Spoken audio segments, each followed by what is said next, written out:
No, if the person himself has consented that he wants to be smuggled to.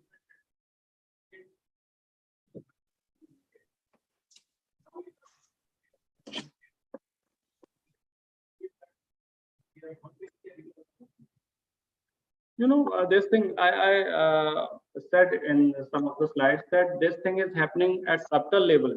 Many times agencies are favoring it. You would be surprised कि कई बार government इसको support करती है because they are not having labor.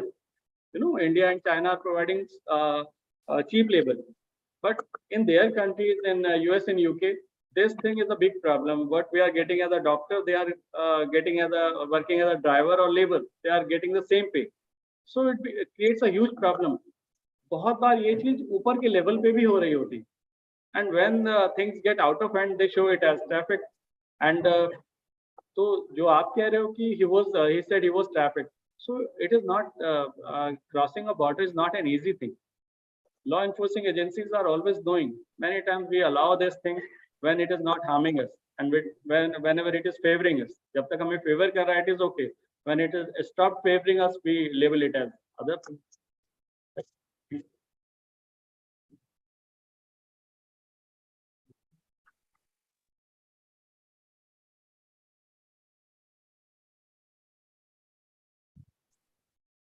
Thank you very much, sir. Now I will request Dr. S.K. Singh and Dr. Surendra Paul to felicitate our guest speaker.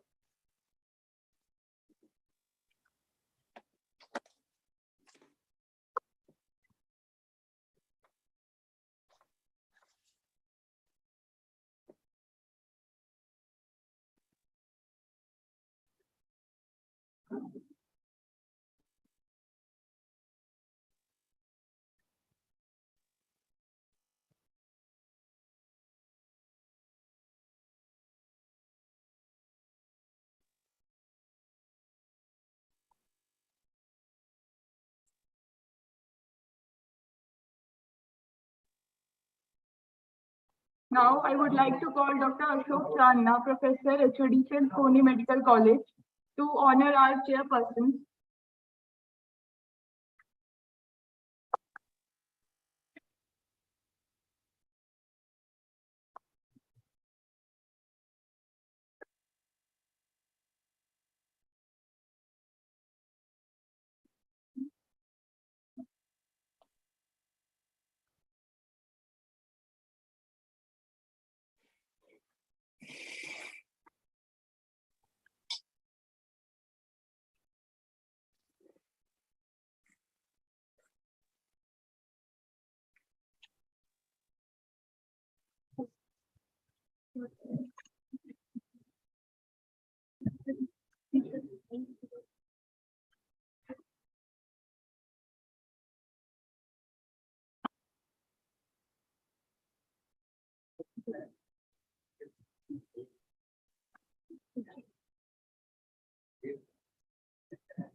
Kindly wait for the inauguration to start.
It should know, yeah.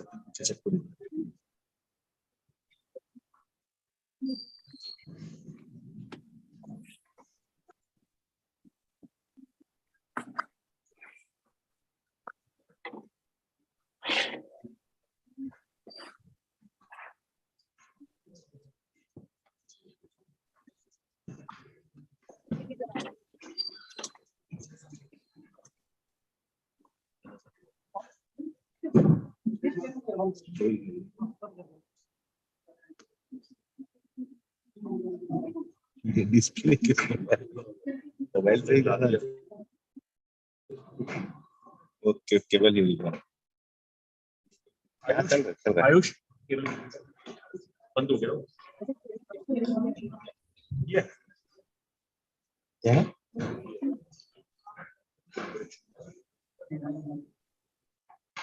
ये तो यहाँ display तो online तो चल ही रहा है online तो चल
Start process.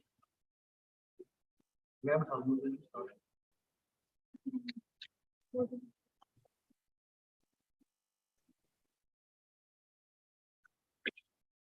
A very good and warm morning to the parents, the dedicated respected teachers, and all the students. Myself, Manpreet, and myself, Janab. And now it's the inauguration ceremony. It is well said. Coming together is beginning, keeping together is progress, and working together is a success. It is indeed this mantra of working together that has brought us all here today, and we are all highly thankful to all of you for taking out time from your busy schedule for this event. Women Home is a persistent to welcome some special rituals possess, offer adequate hospitality to bestow our own. So we have a set of aesthetic stars, and with that credibility, may I request our beloved Dr. Pooja Sarotra, Assistant Professor, Department of Biochemistry, to present a welcome address to all our dignitaries. Please give a huge round of applause.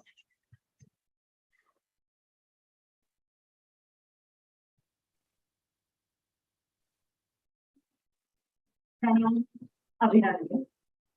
Respected, very learned people present here, delegates, my colleagues, and my dear students. I, on the behalf of our institution, Pandit Jawaharlal Nehru Government Medical College, and the organizing team, welcome you all to the 19th conference of ICFMT and 6th conference of SPEC. This is a privilege and pleasure of mine to stand here and welcome you all. All of us have been, I think, a part of my place, Chamba. This historical place has never been under anybody else but the sovereign people of Chamba. We have been welcoming beautiful place of all together whole part. And this month, specifically September month, is a beautiful time when you feel good about the atmosphere also. Though the gods of rain, they are sometimes putting up extra welcome for all of you. But yeah, this place is a historical as well as a scenic place.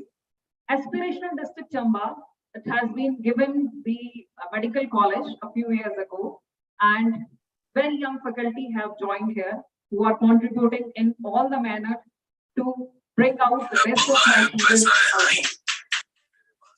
Talking about the conference, this is a privilege for us that so many learned people have joined. Yesterday, it was eye-opener listening to all the guest speakers out here. My students, they were discussing whole together that how everybody is teaching a new way of expressing that how we should learn, what are the laws and how we can change our thought process also. The thought-provoking guest lectures and the coming guest lectures are definitely going to provide a great theme for us. For today, may I request Dr. S.K. Verma, Director and Professor, UCMS Delhi, as the chief guest to please come over to the dais. Please give a huge round of applause. His graceful presence has been extraordinary to us. May I request my students to please present the token of appreciation as well as the floral welcome. Thank you so much, sir. It's a great pleasure. May I have a round of applause?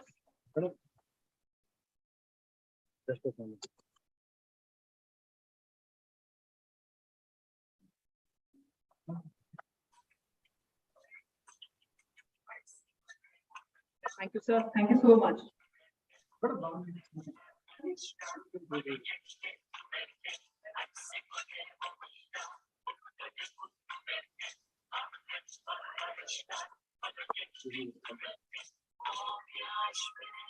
Heartiest welcome to our guest of honor, Dr. Ashok Srivastava, Principal, CSM Medical College, Lucknow. I request her to please come out to the dais.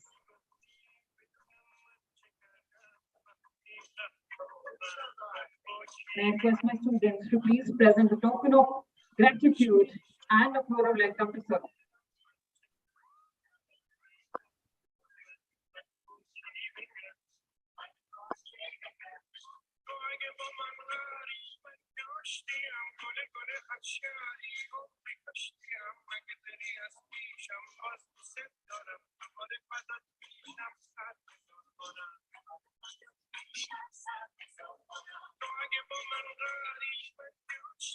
Thank you, sir.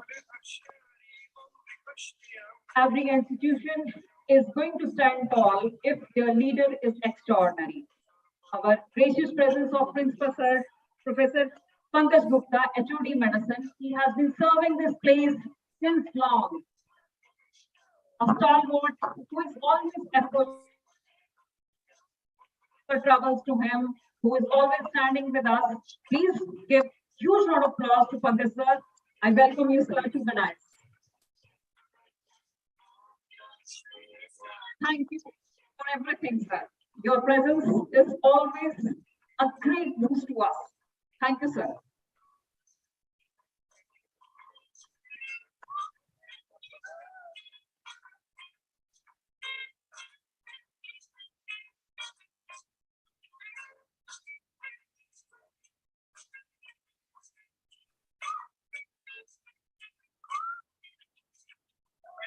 Thank you, sir. Thank you so much.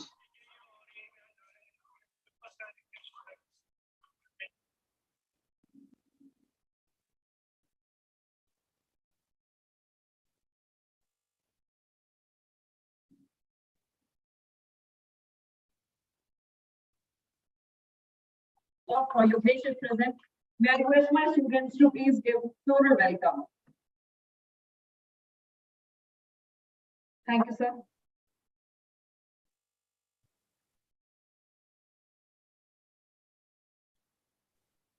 May I request a student to present token of appreciation.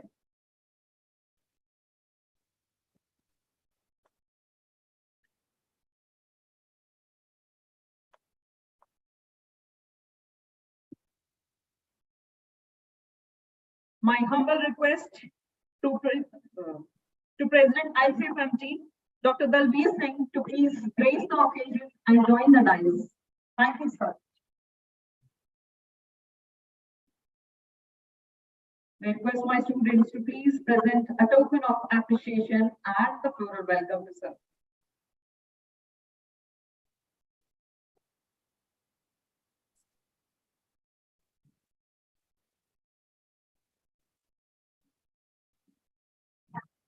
Please give a huge round of applause.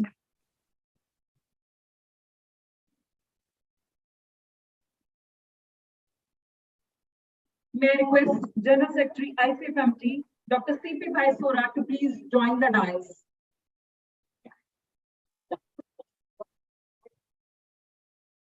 Thank you so much for your gracious presence, sir. I request my students to please welcome sir.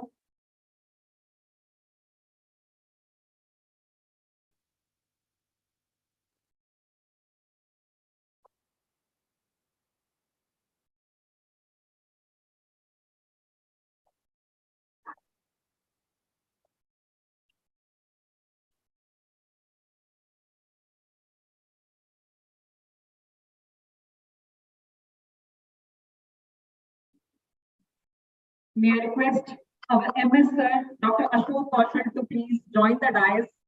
His presence is humbling. We are always knocking for so many things on his door, and with a smile, he is always trying that I will solve the matters. Thank you, sir, for your gracious presence. Please welcome, sir.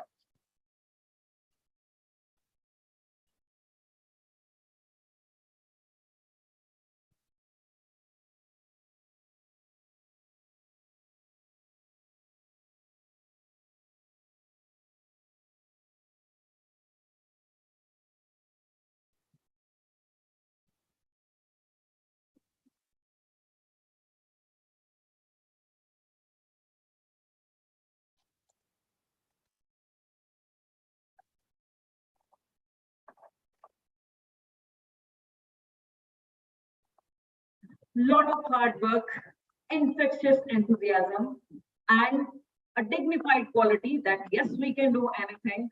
We are going to give best to our students. This is what I keep learning from our organizing secretary. May I request Professor Pardeep Singh to please, who is the organizing secretary for these conferences, to please come over to the dais.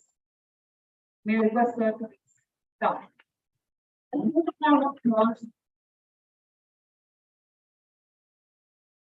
Thank you, sir, for joining up and completing of the task. And he deserves a huge round of applause and moral welcome. Thank you, sir.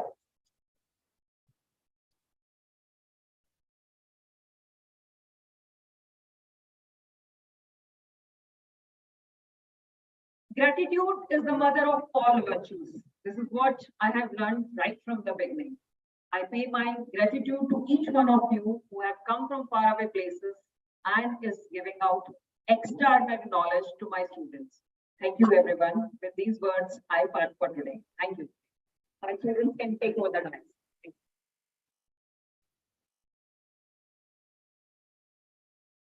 Ma'am, a ray of light is a ray of hope.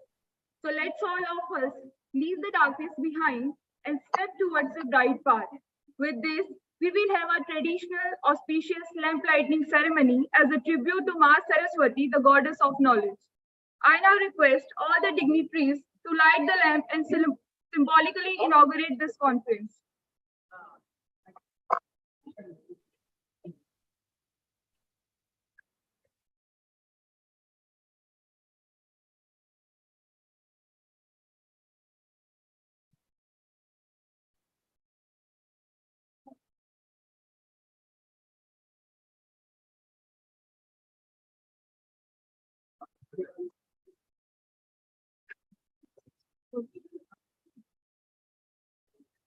I would now request all our dignitaries to light the lamp and symbolically inaugurate this conference.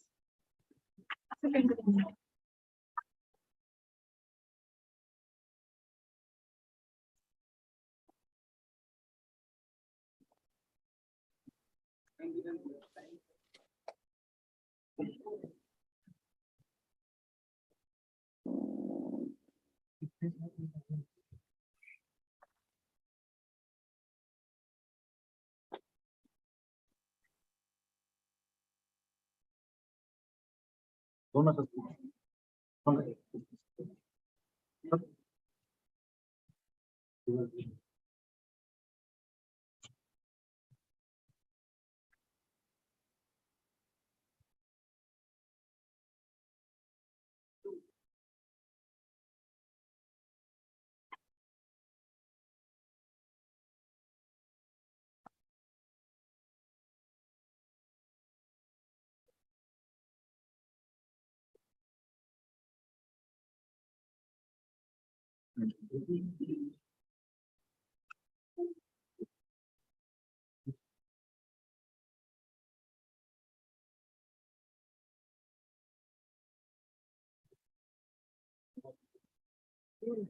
function of prayer is not to choose God, but rather to change the nature of the one who prays.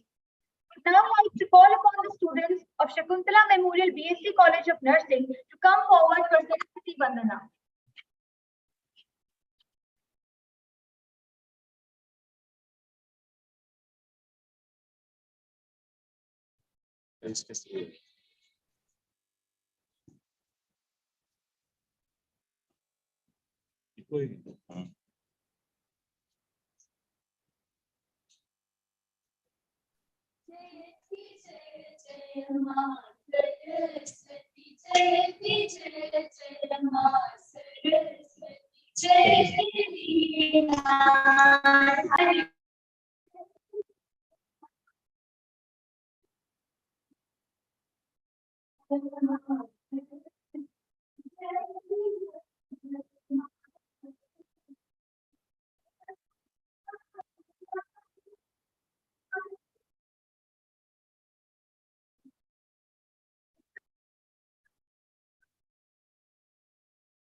Thank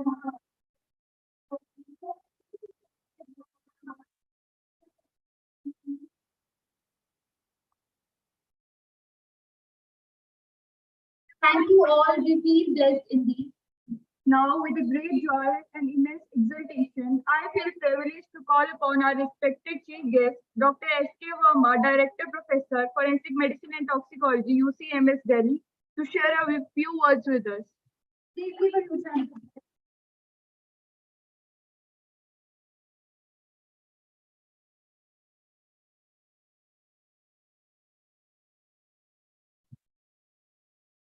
Namaskar. Respected dignitaries on the dais, Shri Pankaj Gupta Sahab, Principal of the College, मेरे अपने साथी मित्र doctor Ashok Srivastava sahab, doctor आर.के. Goria, president SPIC, doctor Dalbir Singh, president ICFMT, doctor Bhaisora, doctor Ashok Kaushal और मेरे प्यारे doctor Pradeep Singh.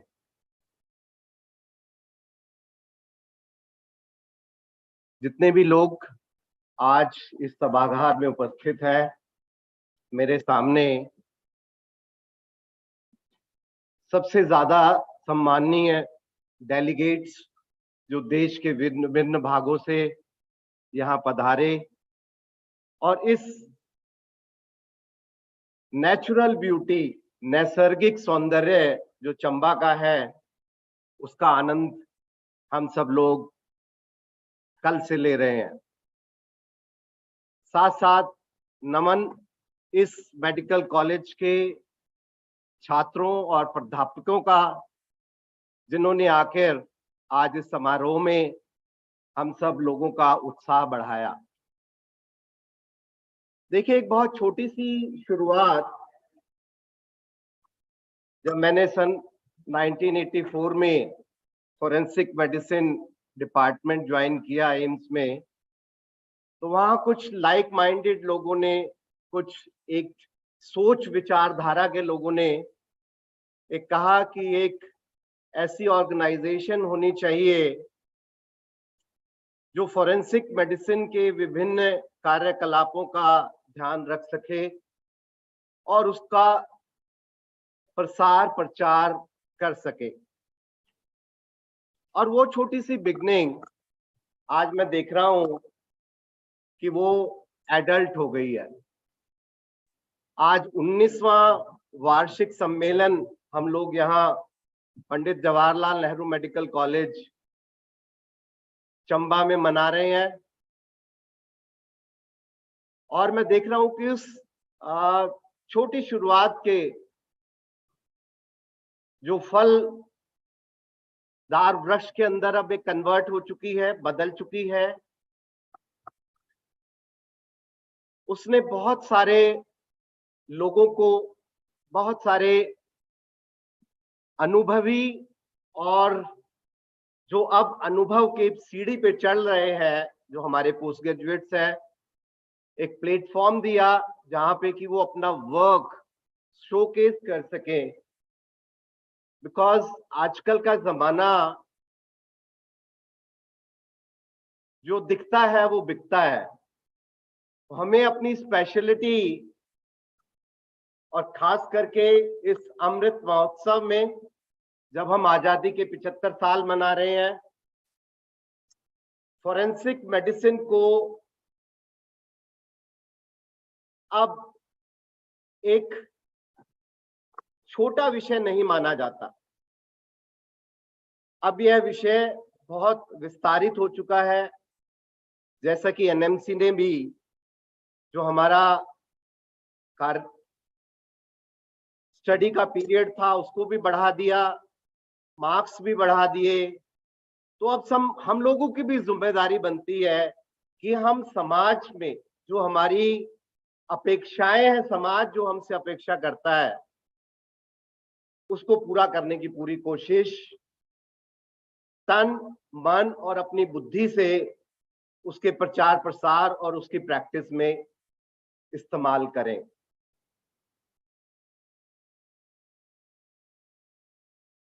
कल एक हमारे साथी सिंगल साहब ने बड़ा अच्छा व्याख्यान लिया और उसमें ये था कि हम समाज के लिए क्या दे सकते हैं as a doctor, as a चिकित्सक। बहुत बड़ा रोल है। समाज हमारे को एक रोल मॉडल की तरह देखता है। अभी भी चाहे हम कितनी असॉल्ट ऑन डॉक्टर्स की बात करें या कितने ही क्रिमिनल एक्टिविटी की बात करें, अगर बाजार से आप निकल रहे होंगे तो आपको 10 लोग ऐसे जरूर मिल जाएंगे जो कहेंगे डॉक्टर साहब नमस्कार।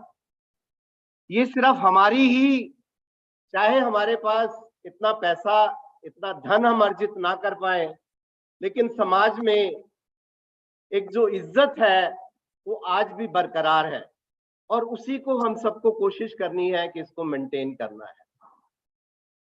बड़ी खुशी की बात है कि आजकल का जो पॉलिटिकल डिस्पेंसेशन है देश का, वो भी फोरेंसिक के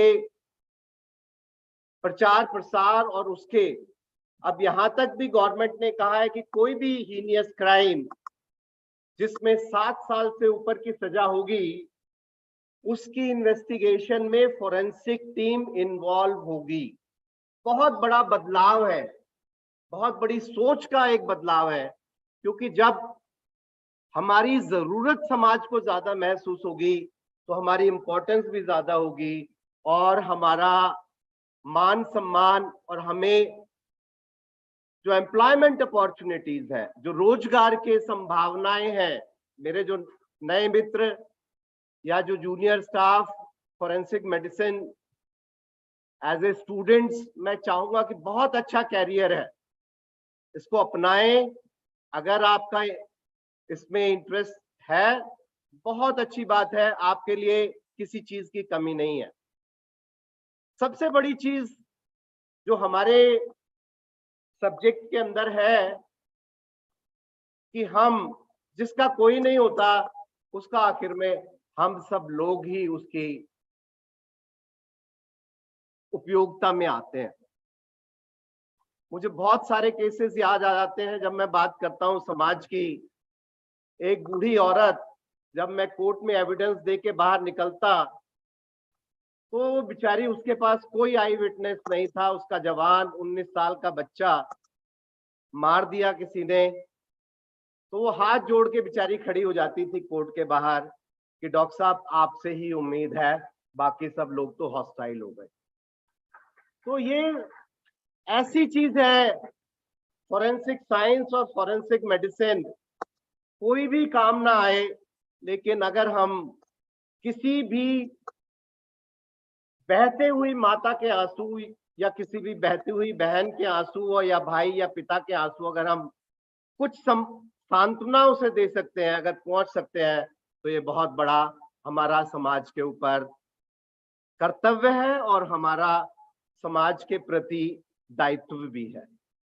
इन्हीं शब्दों के साथ मैं अपनी वाणी को विराम दूंगा। आपका बहुत बहुत शुक्रिया, आप सब लोग यहाँ आए। जय भारत, जय भारत माता।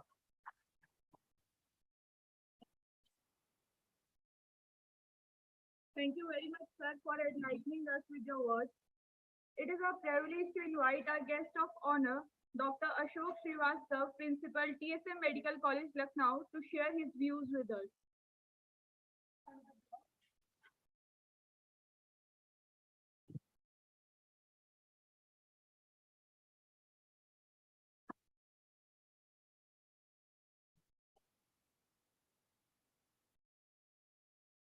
Thank you, Dr. Pardeep, the organizing secretary of this conference, the dignitaries on the dais, the chief guest, Dr. S.K. Verma, sir, Principal, Pandit Jawaharlal Nehru Medical College, Chamba, Dr. Pankaj Gupta, sir, Dr. R.K. Guria, sir, Dr. Daljit Singh, sir, Dr. Chand Prakash, all the dignitaries, senior delegates of this conference, and ladies and gentlemen. It is really a big day for this medical college.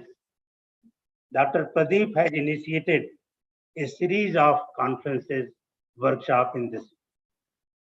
During the COVID time, he has also this online conference from this Chamba only on the COVID. I think such type of faculty, such type of teachers must be in a new college. They will just initiate and they will just try to become an instrument for creating a culture for the teaching.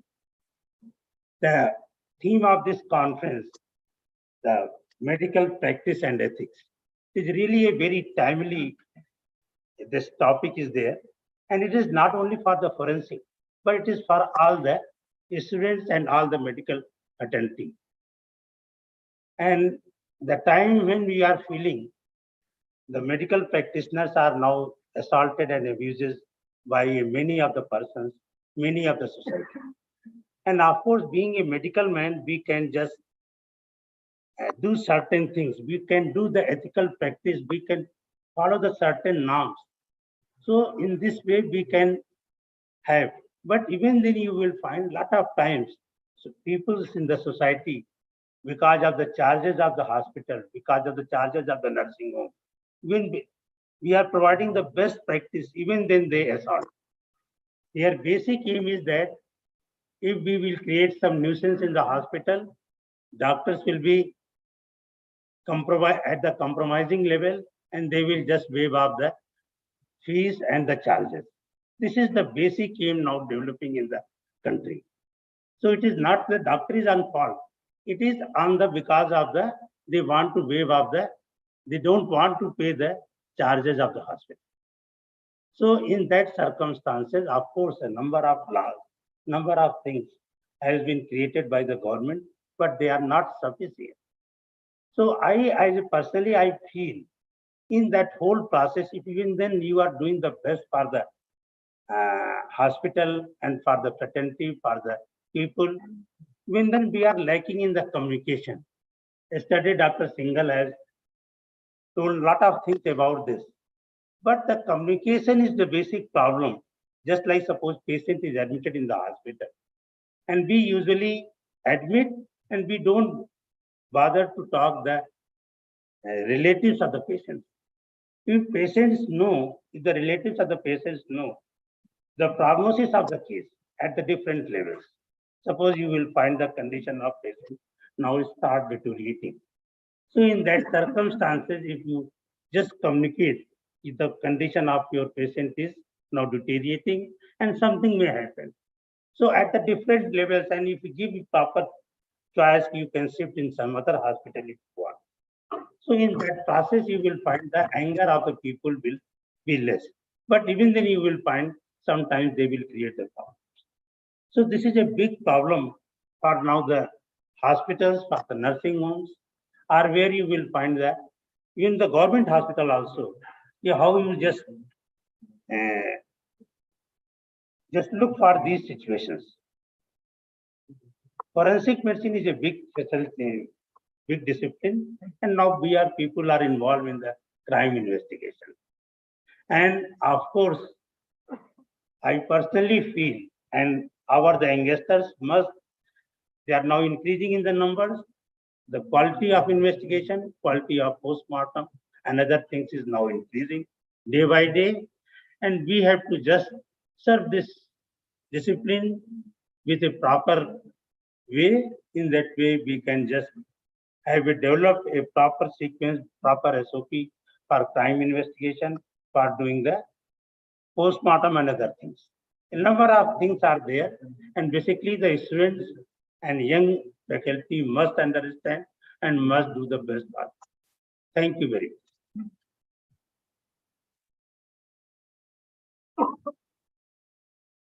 Thank you, sir, for your remarkable words. I would now like to invite our honorable and beloved principal, sir, Dr. Pankaj Gupta, professor and head of department, General Medicine, to bless us with his kind words on this auspicious day.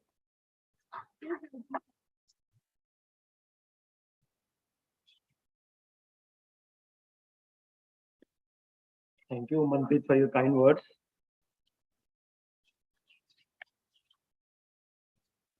Our respected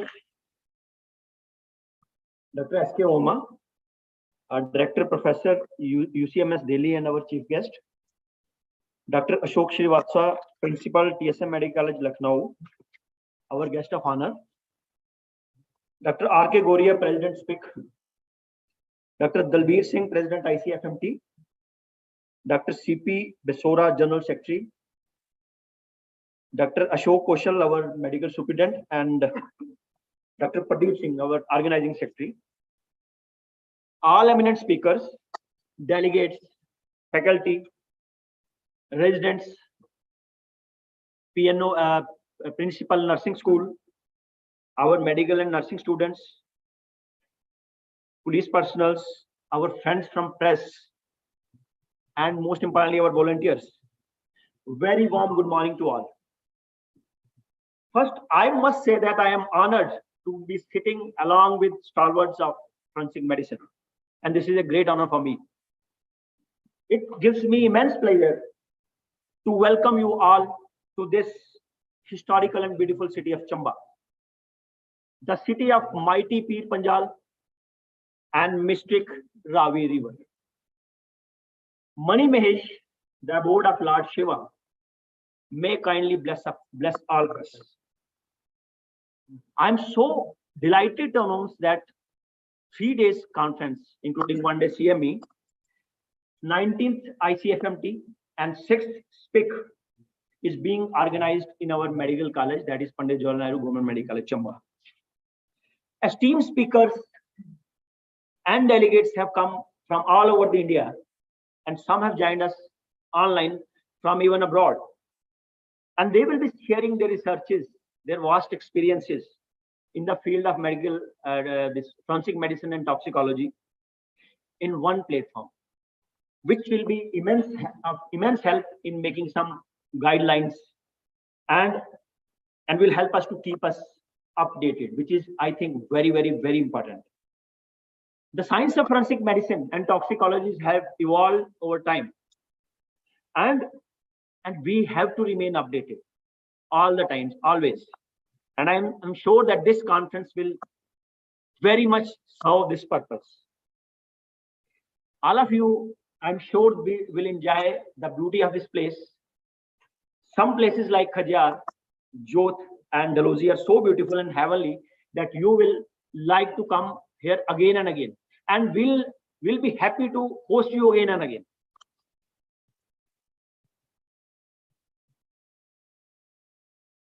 Dr. Pardeep, our organizing secretary, has worked very hard and has done great efforts to make this conference a success.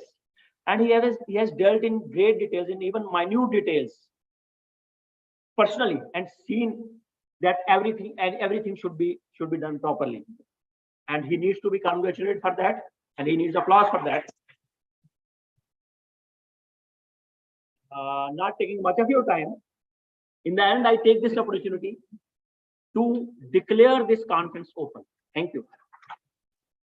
Jai Hind, Jai Bharat. Thank you, sir. With everyone here. Next, I would like to invite President of Society for Prevention of Injuries and Corporal Punishment, Dr. R.K. Goria, Professor and Head of Department Forensic Medicine and Toxicology, Gyan Sagar Medical College, Patiala, to give his valuable insight.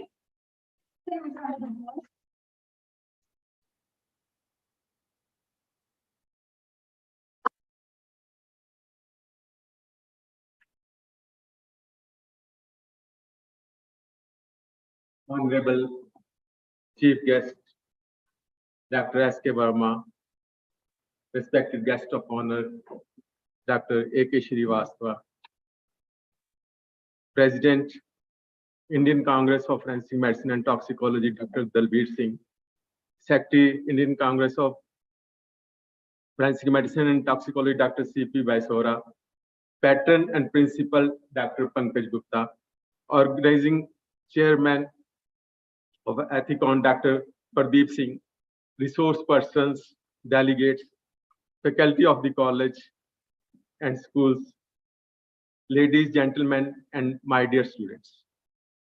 It is my esteemed pleasure to be with you at the 6th International Conference of Society for Prevention of Injuries and Corporal Punishment and the 90th Annual Conference of Indian Congress of Forensic Medicine and Toxicology from September 24 to 25th at the Pandit Jawaharlal Nehru Government Medical College, Chamba. I congratulate the organizer for organizing this event, especially Dr. Pardeep Singh, the organizing secretary of this conference, and the Department of Forensic Medicine of this college, who have gone out of the way to organize these two conferences in a huge way. And they have been continuously blessed by the principal, Sir Dr. Pankaj Gupta, due to which this conference has been very successful since yesterday. Such events are great occasion to grasp and learn the intricacies of specialized fields and exchange views with the peers. This is also a time to network with scientists with similar interests. Such events generate ideas and create a roadmap for the future. The theme selected for the event, medical practice and ethics, is very relevant in the present scenario, as the culture of ethics is declining in all areas of life, and medical practice is not an exception. India started from a spiritual journey to a materialistic journey in the name of development, but we need to ponder in which direction we are traveling in this journey on the name of development. Deliberations will help to make this journey ethical, smoother, and more useful. Society for Prevention of Injuries and Corporal Punishment was established more than a decade back to raise awareness about corporal punishment in schools. Corporal punishment in school has long-term and short-term effects on the students. Bullying on school children and dragging in the education institution produces ill effects on the students, and sometimes these can be very serious. Unsafe practices in schools can also lead to injuries to the students. Transportation of the children to and from the school should also be safe. In addition to physical harm, these practices also lead to psychological harm. These habits which hinder the progress of the child must be stopped at all costs. Ragging, though stopped by the law, is still existing in the educational institutions. We need to change the mindset of the society to stop this evil, and all those involved in stopping this menace must have zero tolerance to stop this nuisance, which vitiate the happier entry of the students in higher educational institution and hinders the smoother progress of the students. I wish Dr. Pardeep Singh and his team a grand success at the 6th International Conference of Society for Prevention of Injuries and Corporal Punishment and the 90th Annual Conference of the Indian Congress of Forensic Medicine and Toxicology. I will especially like to appreciate Dr. Pardeep Singh that he has worked a lot for the Society for Prevention of Injuries and Corporal Punishment. Out of the 6 conferences which we held, the first conference was held at Gyansagar Medical College, and the second was at the DAV School Patiala, and the third conference was at Moradabad, and the fourth conference was at the Jaipur, and the fifth conference was at the Chamba, that was the online, and sixth conference again, that is the physical conference we are being held. Out of these 6 conferences, the 4 conferences have been held by Dr. Pardeep Singh, and continuously he is working very hard, and he has worked a lot for the Society for Prevention of Injuries and Corporal Punishment, and I appreciate him, and I thank him for the same that he's working for this society. Thank you, thanks to all of you, and Jai Hind. Thank you, sir. With this, we are going to release a Journal of International Journal of Ethics, Trauma and Victimology. I will request all the dignitaries to release this journal, please.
Toxicology, Dr. Dalbir Singh, Medical Superintendent, Adesh Medical College and Hospital, Ambala, to share his views.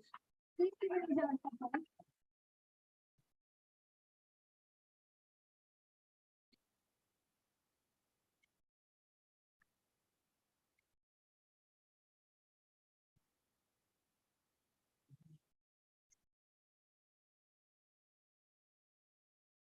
Respected dignitaries at the dais, Dr. S.K. Verma, Director, Professor, UCMS Delhi, Chief Guest, Dr. Ashok Srivastava, Principal, TSM Medical College, Lucknow, Guest of Honor, Dr. R.K. Goria, President, Speak, Dr. Chandra Prakash Bisora, General Secretary, Dr. Pankaj Gupta, Honorable Principal of this Medical College, Dr. Ashok Kaushal, Medical Superintendent, and energetic Dr. Pardeep Singh, Organizing Secretary, and delegates in front of the dais. It is a matter of appreciation and great pleasure that the Department of Forensic Medicine and Toxicology of this medical college, under the leadership of Dr. Pardeep Singh, is organizing two conferences. That is 19th National Conference of Indian Congress of Forensic Medicine and Toxicology and 6th National Conference of Society for Prevention of Injuries and Corporal Punishment. Indian Congress of Forensic Medicine and Toxicology is a scientific and academic body of forensic experts, toxicologists, forensic scientists, and other experts primarily working in the field of forensic medicine, toxicology, forensic pathology, forensic science, criminology, and forensic psychiatry. The Congress was established with the aim to promote, disseminate, and interact the new advances in the field of forensic. The theme chosen for this conference, medical practice and ethics, is a current interest. I congratulate the organizer for providing a platform for this interaction for this conference. I wish the conference a great success. Thank you very much.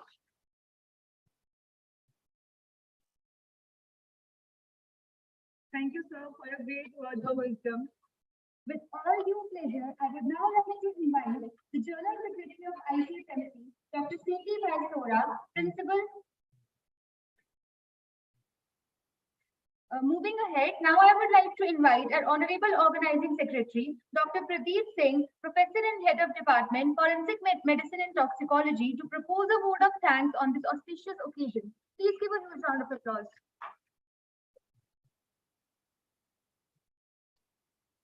My dear students,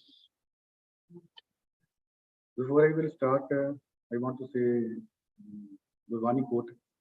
देशवावर मोहे है शुभ कर्म ते कब होना करूं ना डरूं परसों जब जाए लरूं निश्चय कर अपनी जीत करूं.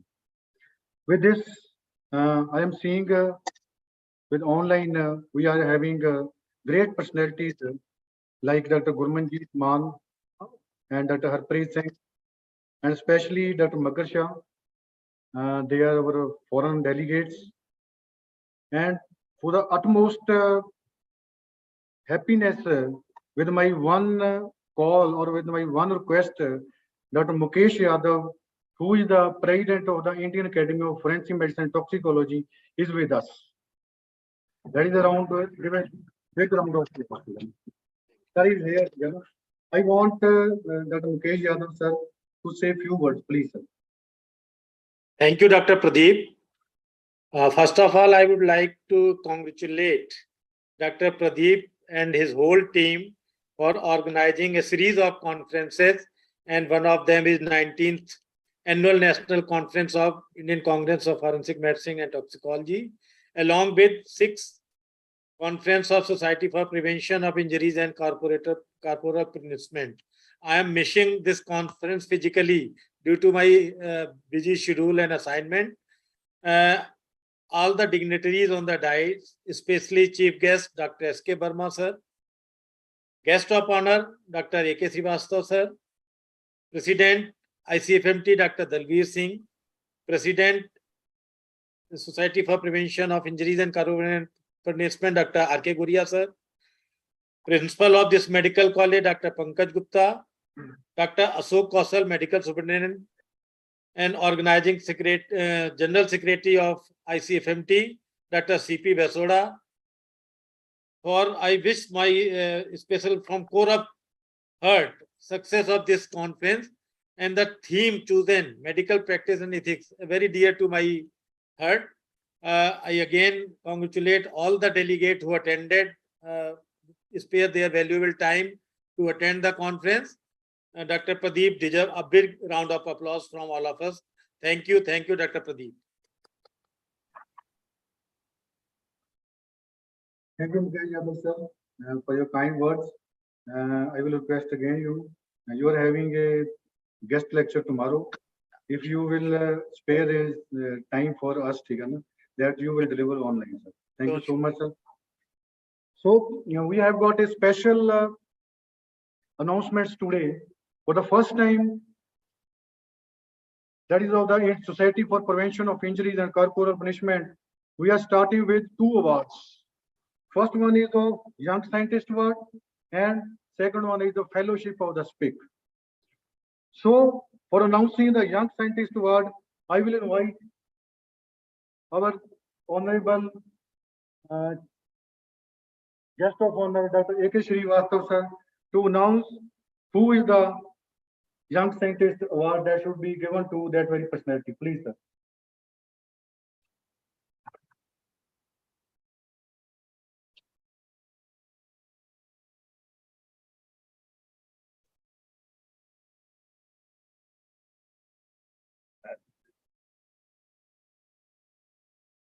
The award for the Young Scientist Award for this year goes to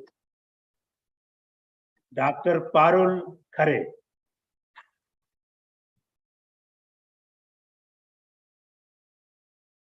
She is a faculty of Dental Sciences at Greater Noida. I will invite all the dignitaries to give this award, please.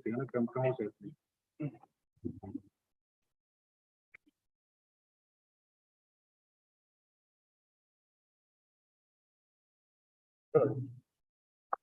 You don't want to, sir. Okay, sir.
Please.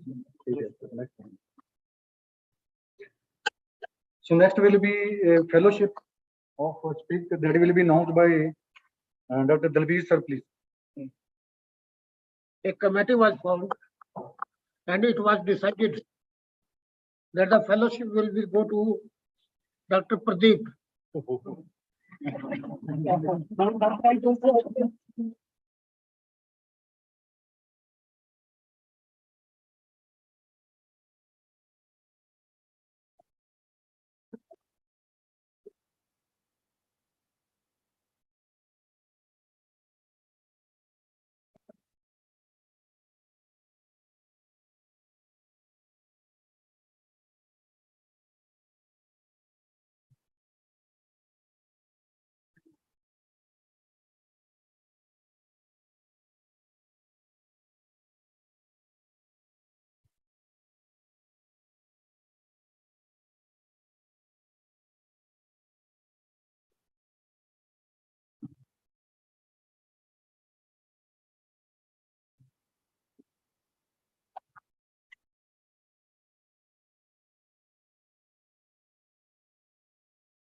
Thank all the judges for awarding this fellowship award as well as this young scientist award, who has got waited for, I think, about to the 20th. The entries has been open, and after that, within 2 or 3 days, they decided who will be the young scientist to whom that will be given fellowship.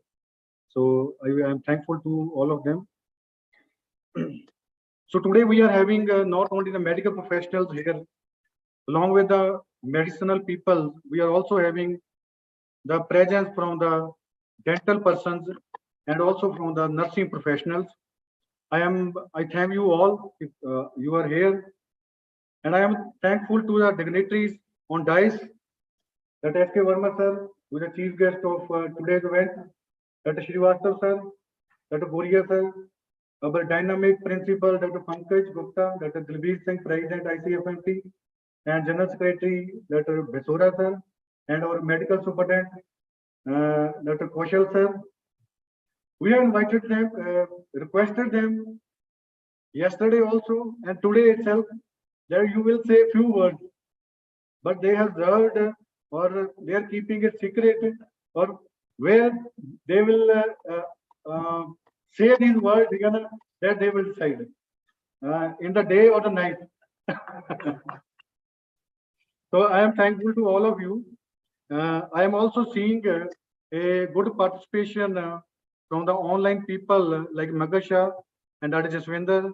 They are joining us from the Canada, and Dr. Man, who was professor and head, ex-professor head of the GMC. Amar sir, now he has got shifted to the Australia. I am thankful to you. And one PG student also, that Harpreet was there. And these are our special guests to whom I am naming them. And I will also thank all the guest speakers of yesterday's lectures, especially Dr. Khanagowal sir, Dr. Ashok Chandana sir, Dr. Singhal sir, and Dr. Sarbjit Singh, who is immensely has got a coverage in the news media today. We are all seeing it. And we also, I am thankful to my teachers and my colleagues that are sitting on the dais and off the dais, and organizing team that has put a hard work to make this conference and the CME successful. I want a big applause for all of the organizing team. And our MBBS volunteers, they have also worked from the day they have been assigned the duties, and our support staff, and they have given us the power and inspiration to deliver the conference to be a successful event. Last but not the least, I am also thankful to my family who has given me a time that I can do some extra work other than my routine work. I'm also thankful to them. And at last, I will say that this conference is just the start here in the Chamba. If the God or your sport will permit us, we will organize these conference one and again, and that is a sure from the organizing team. With these words, I am thankful to all of you. Thank you so much.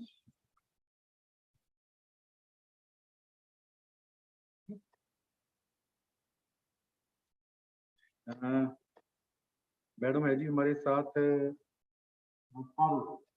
Parul Khare. She has recently returned from China and she want to say a few words. Please, madam. Good morning, everyone. I won't take much of time. I just heard sir saying that dental students are here. Specifically for them, I want to say something. I'm thankful to the jury member for selecting me for the Young Scientist Award. Specifically for dental students, I want to say this, that in dentistry, normally we are considered as dental surgeons doing RCT, fillings, orthodontics, or academicians, which I am. As sir just mentioned that I have been working in Shanghai, a government university, one of the top ones, Jiaotong University for past 7 years. And before that, I was in Belgium. I did my second master's in forensic odontology from Belgium. That is the reason I'm here, because of the forensic odontology. My first master's is from Lucknow in oral pathology. Now, the brief introduction I gave, because in dentistry, there is a lot of scope of research if you really want to do, and we can do, and that is what I'm doing. With my back 10 years experience, since I was not in my country, not in any government job. Like in India, we normally have this say, you get grants if you are in a government college, you get to work, a good setup if you are in a big college. I never had that. What I had were good teachers, starting from India, who gave me a base in oral pathology in Lucknow. They are not here, but I want to thank them. Then in forensic odontology, my guru, Dr. Goria. The first break was given to me by Dr. Murthy at AIMS to present on bite marks, lecture, and workshop. My journey started then. And right now, I'm the principal investigator for oral and maxillofacial oncology with WHO, where I'm running the whole project. I have worldwide researchers working under or with me, I would say with me. I'm also a participant and regular working group with Interpol, where I go and present my forensic odontology work.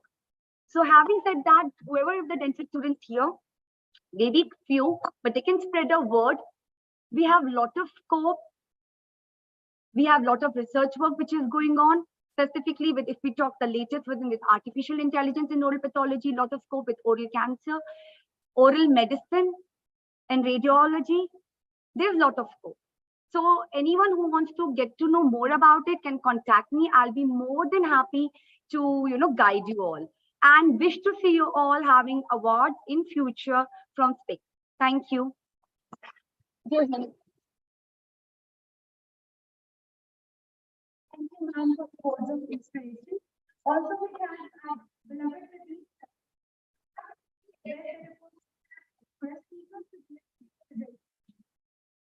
Now we would like all our dignitaries to have their seats among the audience for the next event, which is a play being presented by the students of MBBS third prof on the topic dragon.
Any business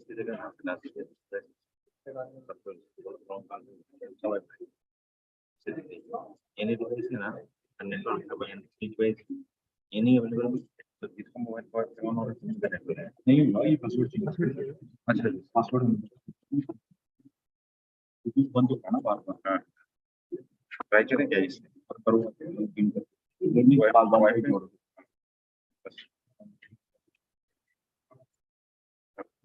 ये hotspot क्या है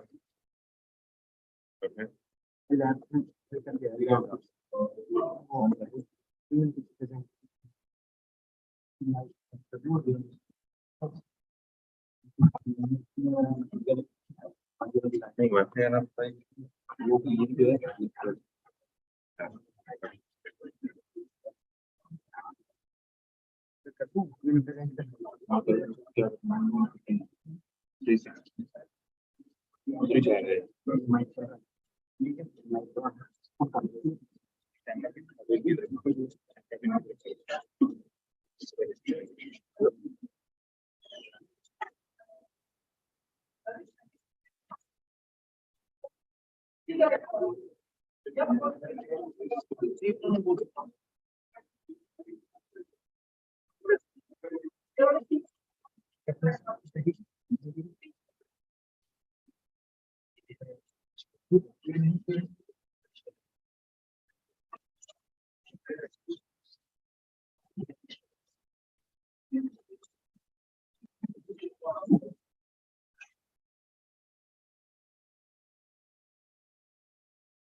As you all know, ragging is the biggest evil in any college or institute. History has witnessed a number of juniors getting ragged, losing their lives, and seniors getting their degrees snatched off. But now, laws are being made to protect the juniors and punish the faulty seniors. Punishment includes imprisonment up to 2 years, a cash fine of rupees 10,000 or both. But the word ragging is used indiscriminately even for mere interaction, and there lack laws to protect the false allegation against the seniors. Like the case had witnessed, Lucknow University Anti-Ragging Committee that investigated the allegation on BBA students about being ragged by the seniors on Feb 4, 2022 have found the juniors guilty of logging false complaints. With this, a very good morning and welcome to all the members present here. It's batch 2019 presenting in front of you a play on the pros and cons made on the laws for anti-ragging. So, scene 1, college premises.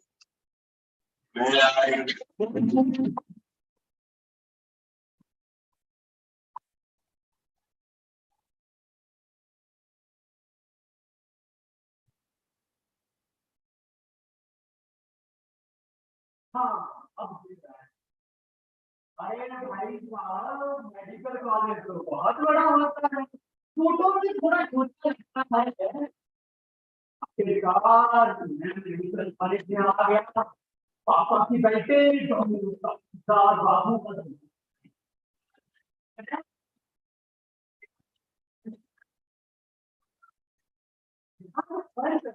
चलो देखते हैं। तो ऐसे हो नमस्ते।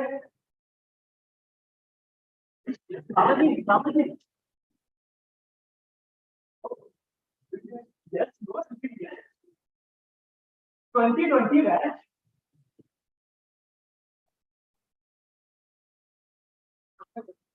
वो पक्का हो? Yes, bro, yes. पक्का। You paid around.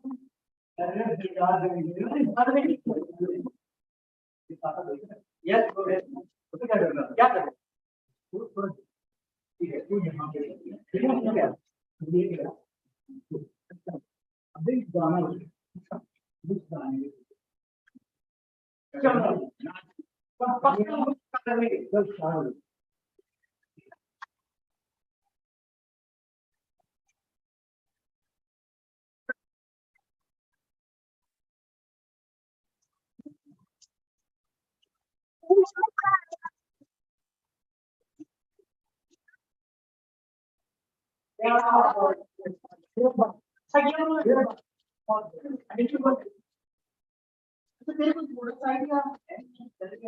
चलो कोई ड्रामा कंपनी बनेगी,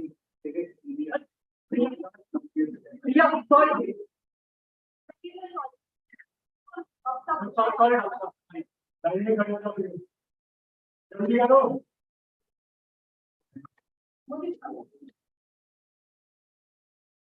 आज अपनी शिकायत से समझे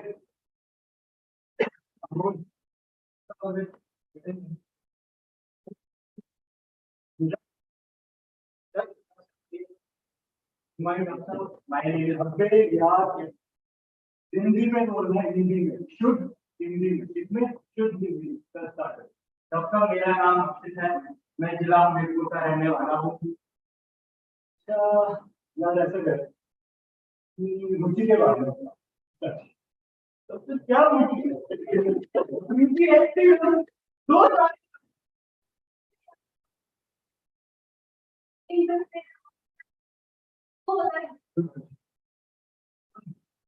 पीछे का बंदा पीछे हमला के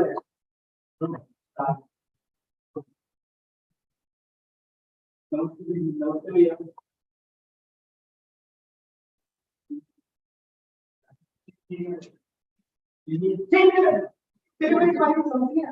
समझाए कोई बात नहीं।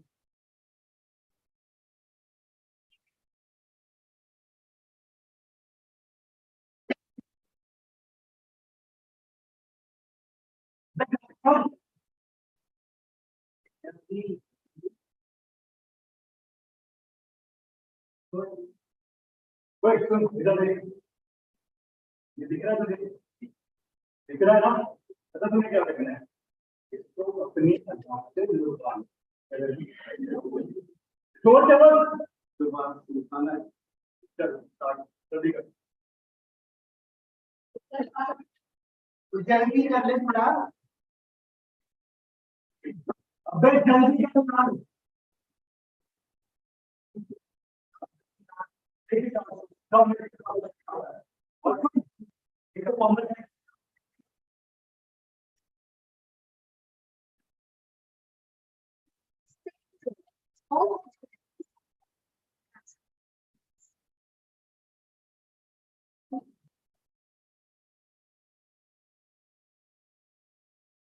और भाई कैसा है?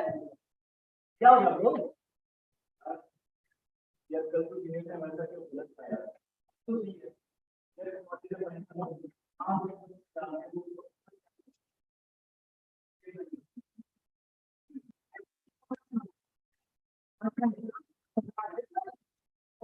मतलब होता है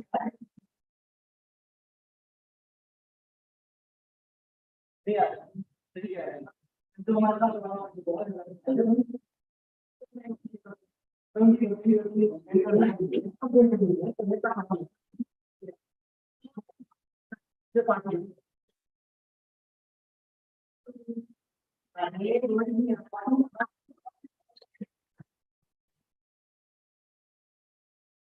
PhD, Adhivant Junior was moving in the street when he encountered the local jihad.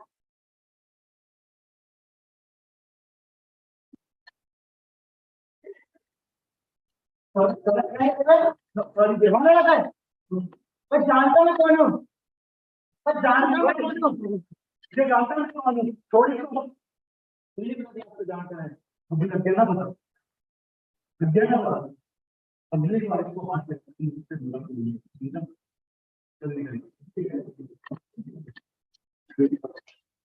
है क्या नाम बताया अभिज्ञान अभिज्ञान मैंने लास्ट में लगेगा कॉलेज में पढ़ाई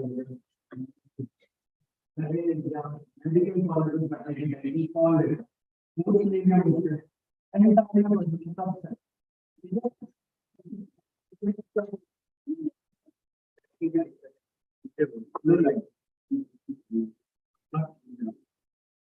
लड़की का चक्कर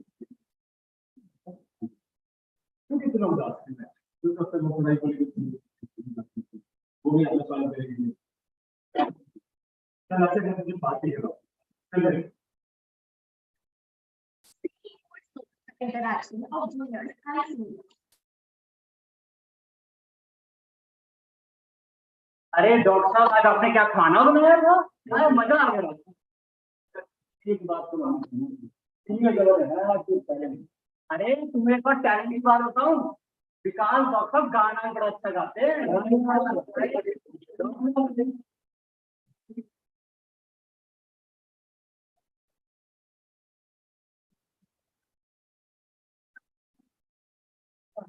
क्या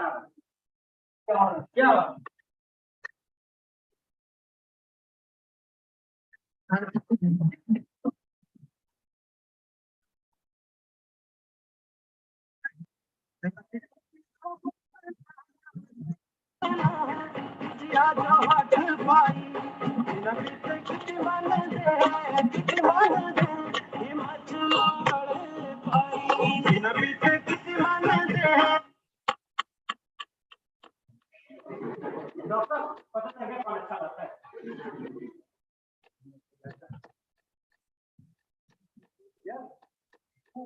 तुम्हारा दोस्त है क्या नाम है अक्षय डॉक्टर अक्षय अक्षय यार उसको भी मैंने बोला था वो आया और तो नाम क्या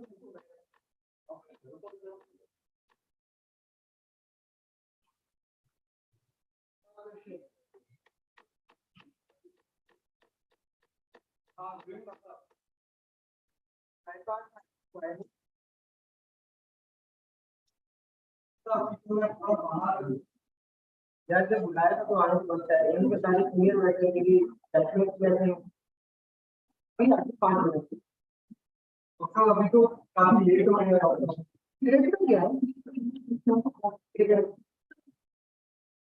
डॉक्टर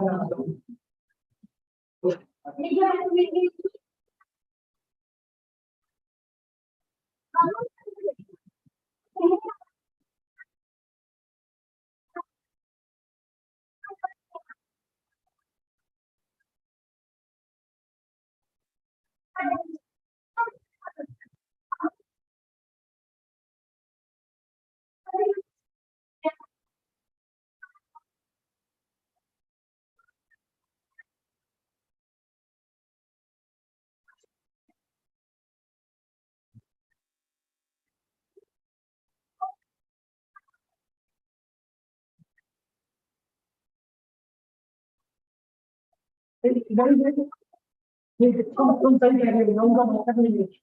मेरे को उनकी कंप्लेन करनी चाहिए। मैं कभी भी उनकी कंप्लेन कर दूंगा, तुम कहते हो ना।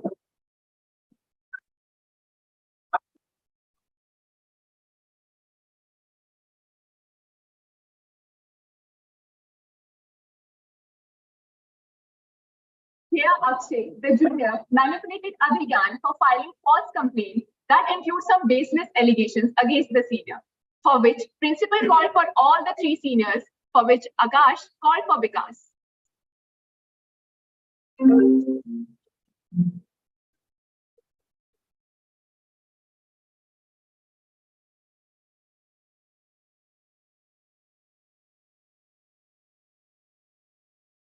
File, Principal Office.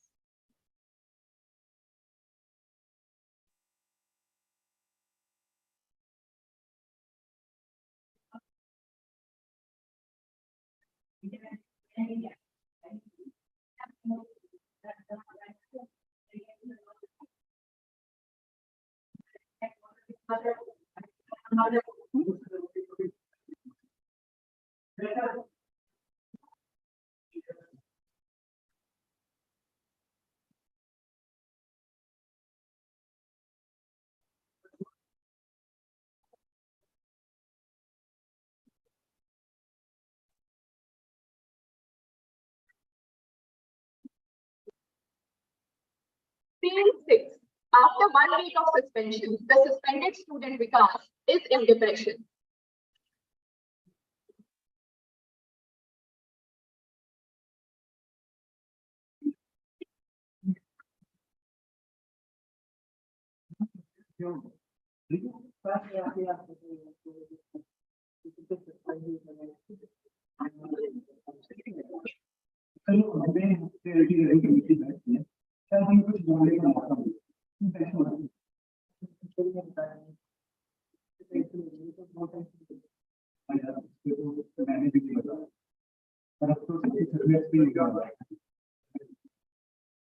चलो ऐसा करते हैं, मैं आपसे कर लेता हूँ, चलते हैं घूमने चलते हैं। आप टेंशन नहीं, घूमने चलते हैं, ठीक है? और उसमें ध्यान ज़्यादा सोचने की बात है, ठीक है?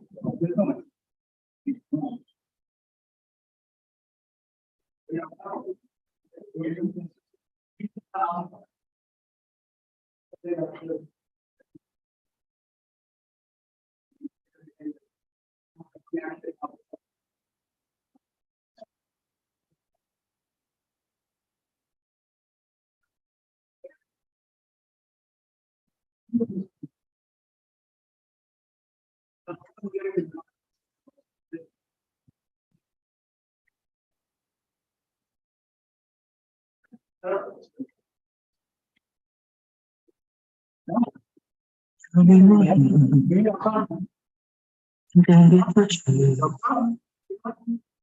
जाने तुझे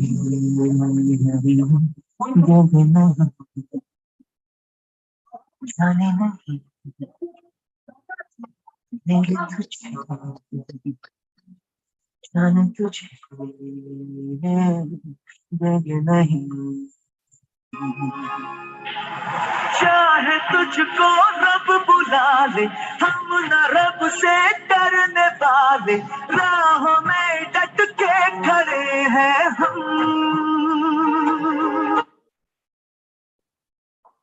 Here, Vikas tried to commit suicide. Now, scene 7, where the juniors are discussing about the suicide attempt.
Scene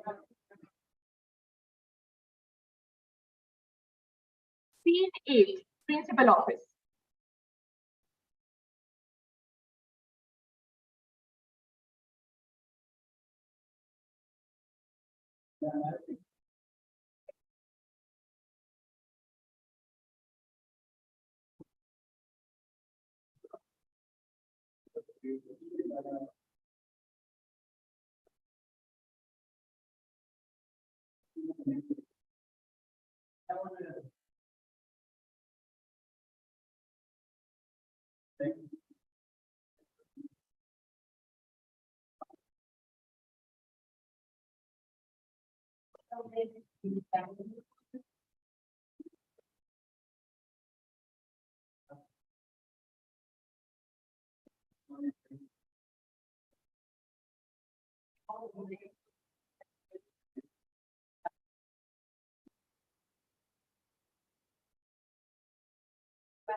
Due to such misconduct in the college, not only the senior got suspended, but one even tried to commit suicide.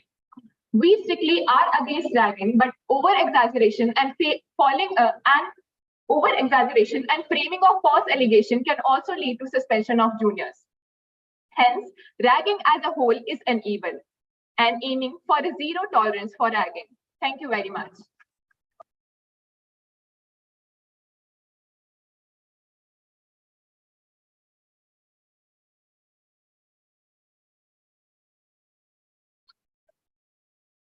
What is the calendar performance of the teacher by 29? Now, moving ahead with the function.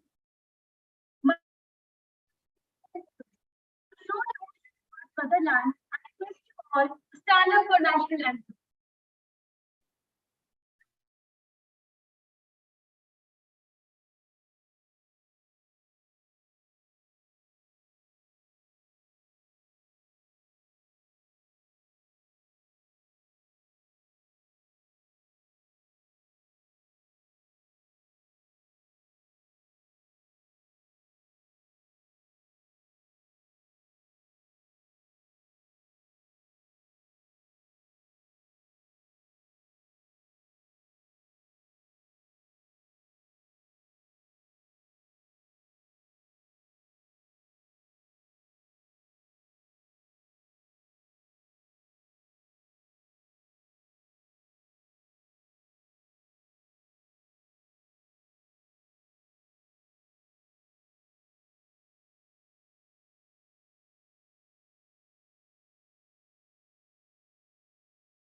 Hello.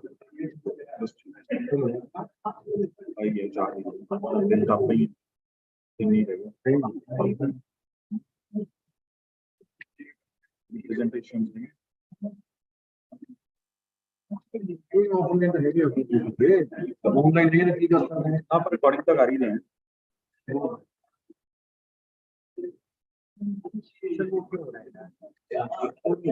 होगा मैंने ले लिया ना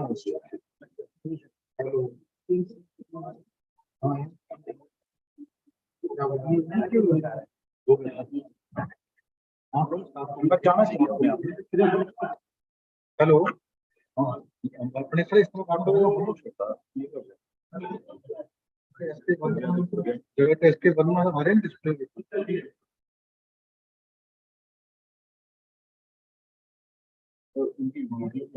doctor S K Verma lecture है अभी हम कितनी meeting है हाउ मेनी बैक 2 घंटे बीच हेलो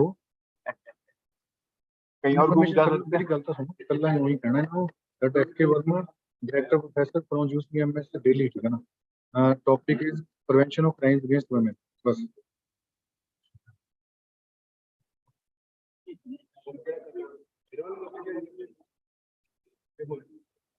ਤੁਸੀਂ ज्वाइन तो करो या फिर नेक्स्ट वाला देना पड़ा तो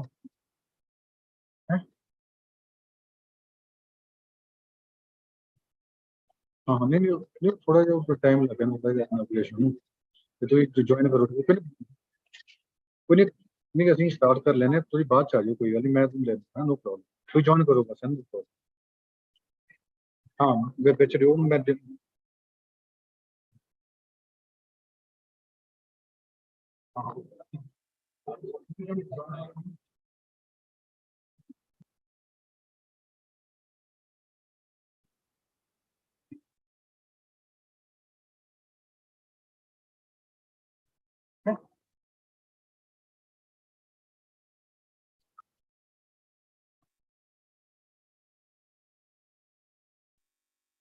Welcome back, everyone. I hope you all are feeling refreshed and rejuvenated. Now, without any further delay, let's begin with the next session for the day on prevention of crimes against women. I would like to invite our chairperson for this session, Dr. Puneet Khurana, Professor, PIMS Jalandhar, Dr. Magar Shah, Family Physician, Canada, and Dr. Bimla, HUD Microbiology, Pandit Jawaharlal Nehru Government Medical College, Chamba. I would also like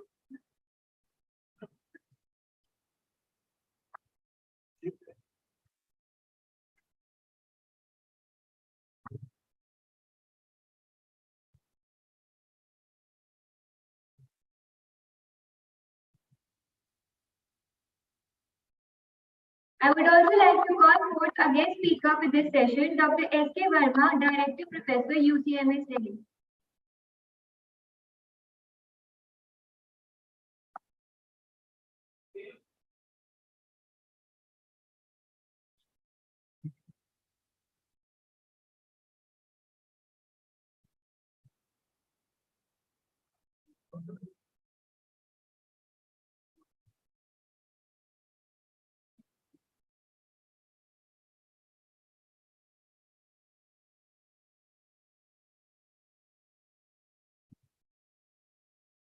Thank you very much, Dr. Puneet sir. I'm in duty, sir.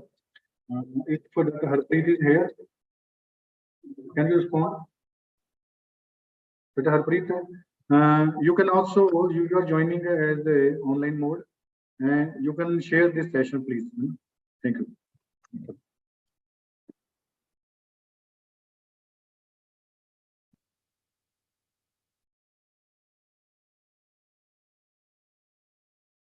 Respected chairpersons on the dais, audience, dear friends and delegates. So the theme of the conference is Forensic Medicine and Ethics. In the morning session, we have the presentation from Dr. Jaswinder Singh, who talked about child trafficking. You see, if we look at the society as a whole, the two most vulnerable section of the society are women and the children. And how can the ethics and forensic medicine go together unless we have the safe environment for both children as well as women? आज अगर आप media में देखें या समाज में देखें, ये दो सेक्शंस ऐसे हैं जिन पर मैं request the please the students to please maintain the silence for a while. Please sit down, settle down fast.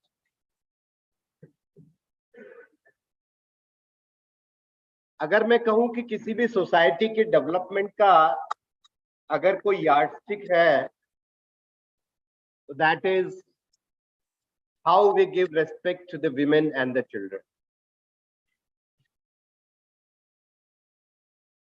I have devised this 30 minutes talk in a way that what was the situation of the women in the old age or in the ancient period, what happened to the period of Renaissance, and where we are today.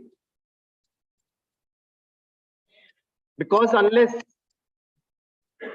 हम ये जानेंगे नहीं कि situation है क्या हमारे देश में या वर्ल्ड विश्व के अंदर वुमेन और बच्चों की, तो शायद हम उसको सबसे पहली चीज जो है किसी भी प्रॉब्लम को कल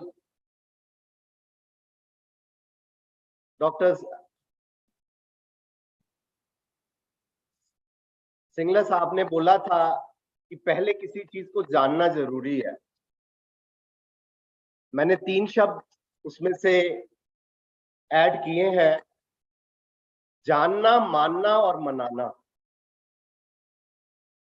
पहले आप जाने कि प्रॉब्लम है क्या, फिर माने, उसको एक्सेप्ट करें कि yes there is a problem, and if we accept the problem the solutions will come from themselves. We will be easy to advocate. We will easy to make the people convinced that yes, there is a problem. Let's try to sort it out. Ancient time में हमारी Hindu mythology एक absolute God की बात करती है. And this absolute God is Ekam Satya. Means there is only one God. They never said the God is male or a female. The women were almost, or I will say not were almost, but they were given the equal weightage in every walks of life. कहीं पे भी आप हमारे जितने भी God goddesses हैं, किसी को भी अकेला आप नहीं देखते हैं. शिव पार्वती के साथ है, राम सीता के साथ है, कृष्ण जी राधा के साथ है. हमने कभी भी एक जेंडर को ज्यादा प्रिविलेंस नहीं दिया.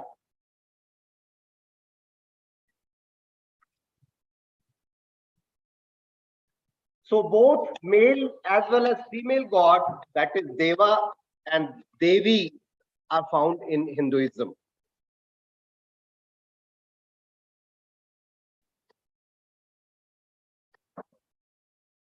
ऋग्वेद में जो हमारे 4 वेद हैं, वहां पे एक वर्स आता है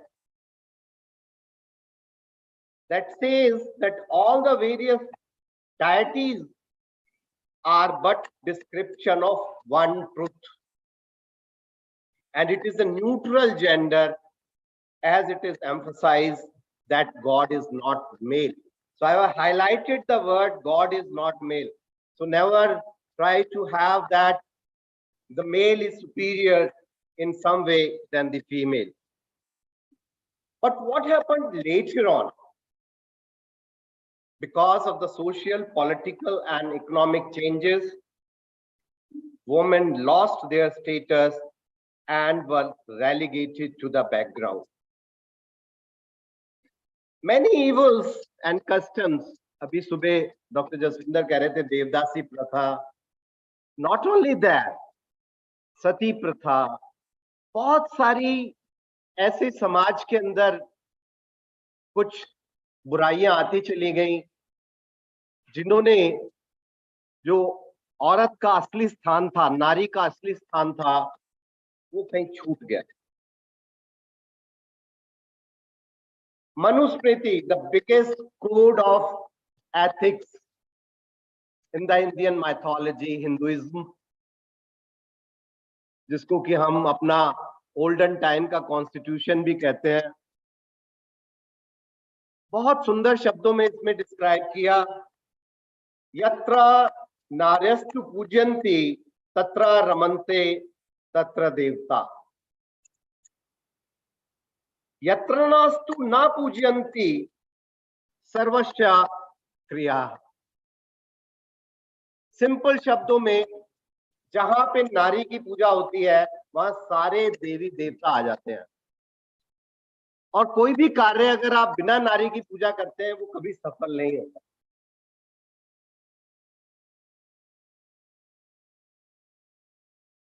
अर्थशास्त्र, कौटिल्य अर्थशास्त्र is a very famous treatise of the olden time.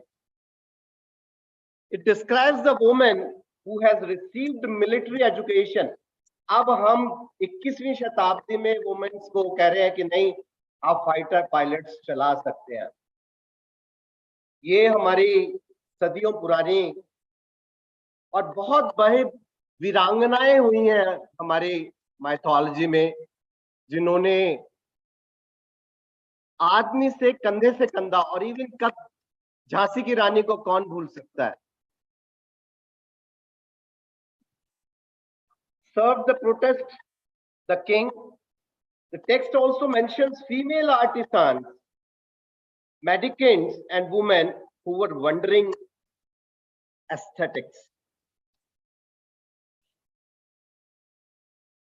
लेकिन जहां इतने अच्छे अच्छे उदाहरण हमारे पास हैं, उन्हीं के साथ ही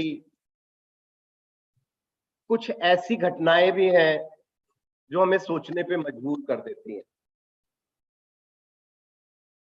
You see, the both famous epics, Ramayan and Mahabharat, सारी के सारा शुरू हुआ एक नारी के ऊपर, एक स्त्री के ऊपर. जहां रामायण में रावण सीता का हरण कर लेते हैं और अपने यहाँ ले जाते हैं. The ancient, you see, example of kidnapping. As well as in Mahabharat, जहां पे द्रौपदी दुर्योधन के ऊपर मुस्कुरा के कह देती है अंधे का पुत्र अंधा, और उस बात के ऊपर वो उसको इतना, कहते हैं ना, शब्दों के बाण भरना मुश्किल होता है. बाकी इंजरीज जो है जिसको हम पढ़ते हैं वो तो फिर भी कॉमनली 2 हफ्ते के अंदर अंदर ज्यादातर हील हो जाती है. So that happened. Now this is the current picture of a woman. Now look at every walk of life. We found that there is some discrimination going against, starting from the very inception of the life. Feticide और infanticide के बारे में आप सबको मालूम है. पेट में बच्चा हुआ नहीं कि उसका जेंडर सिलेक्शन होना शुरू हो गया था. Fortunately, with the changes in the law, now we have come to a situation that the male and female ratio in our country is improving. Rather, it has improved in the last decade. So the story of suppression of Indian womanhood is as old as dating back to ancient India, when Manu laid down the Hindu social code. Kshatriya Samhita says that woman is only object of sexual employment. कहाँ हम एक तरफ उसको भगवान का दर्जा दे रहे हैं और कहाँ उसको हम degenerate करके ले आए to an object of sexual enjoyment.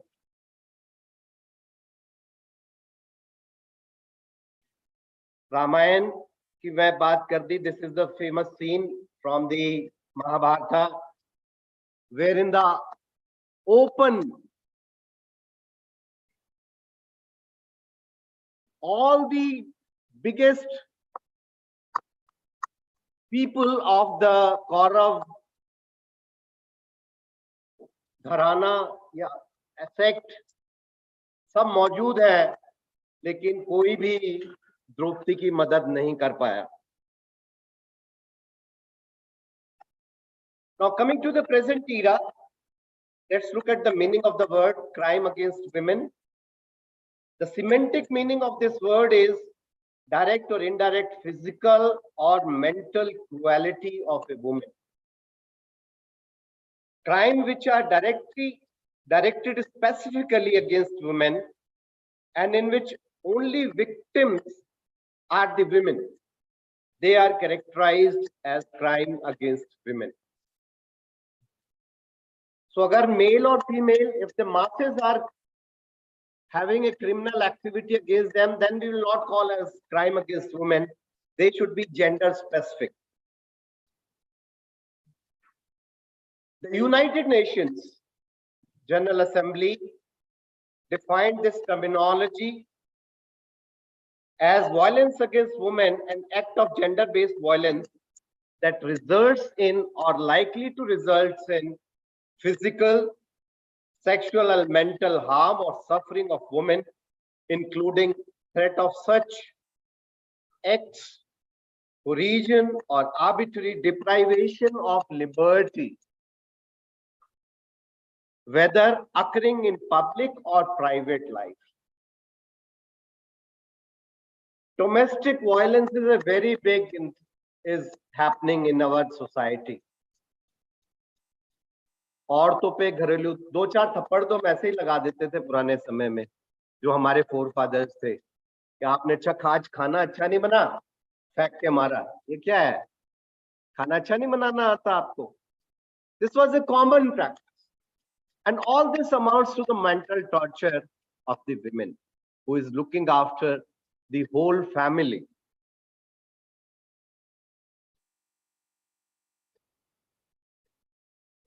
The violence against women between the period of 1206 to 1761 AD witnessed further deterioration in the position of women, in which period female infanticide, child marriages, Parda Patha, Johar, Sati Pratha and slavery were the main social evils. The birth of daughter was considered as bad luck. But अब fortunately change हो रहा है सारा system, कि अब लड़की के जन्म पे लोग ज्यादा खुश होते हैं rather than going for a boy. अभी recently मैं grandfather बना, तो एक मेरे स्टूडेंट ने पूछा, सर क्या हुआ, बेबी बॉय और baby girl? When I said baby boy, उसने अजीब सा मुंह बनाया, कहता नहीं सर बेबी गर्ल होना चाहिए था. मुझे बड़ा अच्छा लगा. Giving freedom to women was thought of doom. During the Mughal periods in India, invasion of foreigners into the country jeopardized the security of women's life, as they were often carried away by the invaders. तो कुछ genuine reasons भी रहे जिनकी वजह से कुछ जो समाज में प्रथाएं डेवलप हुई, जिसमें से पर्दा प्रथा एक बहुत इंपॉर्टेंट है, बिकॉज जो इन्वेडर्स थे, जो बाहर से लोग आते थे हमारे देश में लूट खसोट करने, बिकॉज आपको पता है पुराने समय में सोने की चिड़िया कहा जाता था हमारे पास. We were the best of the country in the world and therefore it is considered as liability. और इसे धीरे धीरे लोगों ने, परिवारों ने सोचना शुरू कर दिया कि नहीं, लड़कियां अगर पैदा होंगी, घर में बढ़ेंगी, उनको संभाल के रखना पड़ेगा, घर से निकाल नहीं सकते, कोई भी कुछ उनके साथ उल्टा सीधा हो जाएगा तो समाज में हमारी बदनामी होगी। तो ये सारे रीजंस रहे और इन्हीं रीजंस को देखते हुए हमारे राष्ट्रीय कवि मैथिली शरण गुप्त साहब ने, बुंदेलखंड से आते हैं, उन्होंने बहुत अच्छी एक लाइन लिखी, अबला जीवन हाय तुम्हारी यही कहानी, आंचल में है दूध और आंखों में पानी। The weeping or the crying has become a natural thing for the women. Let's look at what is happening in the present scenario. Globally, these figures are the global figures as per the WHO that says or states that 1 in 3, almost 30% of the women worldwide has been subjected to either physical and or sexual intimate partner violence. Not violence by others, but within the 4 walls of the house itself, or non-partner sexual violence in their lifetime. So this is a lifetime incident that out of every 3 women, 1 woman is subjected to the violence.